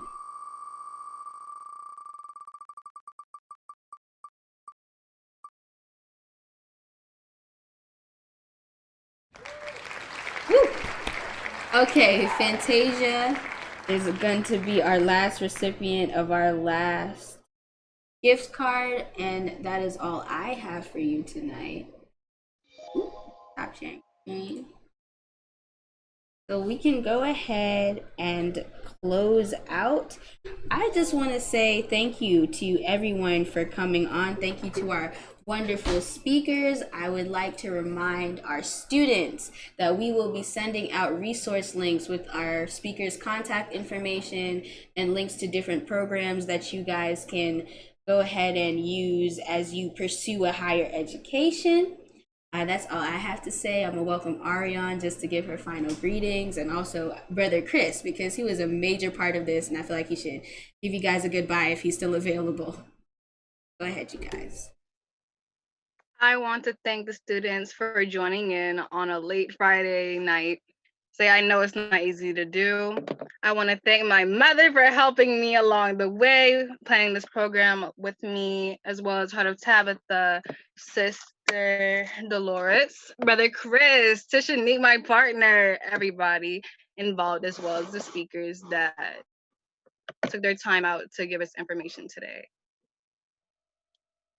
It's a very nice program. I appreciate all your good efforts. Brother Chris? All right. I don't even know where to begin. You guys rock. Seriously. I am just like bubbling with joy, and I'm really proud of what you guys have done from the onset, and great execution. I know you guys have great leadership skill, and I know that you guys will do well going forward. And thanks to all our presenters. You guys have some really great information. I would encourage the students, please don't keep this to yourself. Please share it with others. And it's a sacrifice. I know there are a lot more seniors and a lot more people out there that need to know this information. Knowledge is power. People make bad choices because they don't have the right information. And so it's good for those who are able to come on and get it from the sources and get resources. And one thing I've always heard, anytime we have these informational sessions, is that networking is key. So now you have these information. These are people who have researched. They know what they're talking about. Go to them. Don't take what your peers. You guys are in the same boat. You're all looking for information. So go to the source. Go to the folks who have been there, who know what they're talking about, and let them provide you the right information. A lot of times we make poor choices because we have bad information. All right. I want to thank everyone that took time out to be a part of this, and to the Heart of Tabitha, Jasmine, Sister Dolores, Miss Patricia, just a really great organization that has always been helping young people. And I can't say enough about the presenters. Thank you all so much. And I feel like we'll continue, because this is a continuing education process, and we'll definitely have some more focused breakout sessions where we can provide more in depth. They were just skimming the water right now. They couldn't go deep with you guys, and you probably have a lot more questions that you wanted to ask, but because of our time limitation. Thank you all so much. Again, if we do meet every Friday night with our youth group. If you are interested in joining us, feel free to do that. Also, if you need of service hours, we do provide service hours at our church pantry. And I encourage you. I did ask Mr. Fogg. I know one student that actually got scholarship for college because she had over 1,000 service hours. So if you have kids that are in middle school now, encourage them to. I think the colleges look at that. What are you doing? What are you giving back? How are you contributing to the community? How are you helping others? So please don't do the basic. I think when you do a little bit more, or a lot more than the basic, that catches somebody's attention. So thank you all so much again. We really appreciate it, and we'll certainly look forward to connecting with you guys in the future. I'll just say a word of prayer, and we close out. Father, we just thank you even now, Lord God, for all this information that we've gathered here tonight. We thank you, God, for all the presenters. the organizers, all the young people that are on tonight. Oh, Father, we pray, God, that you continue to bless them and to enlarge their territories, Lord. Father, we pray even now, God, that you will help us, God, not to keep this information to ourselves, but we'll share it with others, dear Father. We pray, God, for all our students, oh God, that you'll just be with them even in this time. We know, God, we're in not a normal time, but a time of crisis. But I pray, Lord, that you would just be there with them and help them to understand, God, that you're still in control, and no matter what's going on, it shall be well. We thank you even now. We give you all the glory. In Jesus' name we pray. Amen. Way to go. Thank you all so much. Tish, Ariana, you guys are amazing. All right. And congrats to all our winners, too. Thank you all so much. All right. Before everyone, and go Terp. Before everyone logs off, a few final thoughts. We did stream this on YouTube at Ebenezer Church of God. So if there was anyone that didn't get in tonight, or any of your friends who you feel like this information is valuable and they should be able to have access to it, they can rewatch tonight on the Ebenezer YouTube channel. We will also be sending out resource links again, and to my speakers, if there's any information that you feel is absolutely necessary for the students to have by tomorrow, you guys can send that back to me or Sister Dolores or Ariana, whoever contacted you, and we'll compile that and send it out by noon tomorrow. Thank you to everyone who participated, and you guys are blessed, and you may leave as you see fit. Good night, everybody. Well done, well done. Ooh, child, together. That was nerve-wracking. Great. You guys did it. So proud of you guys. Amazing.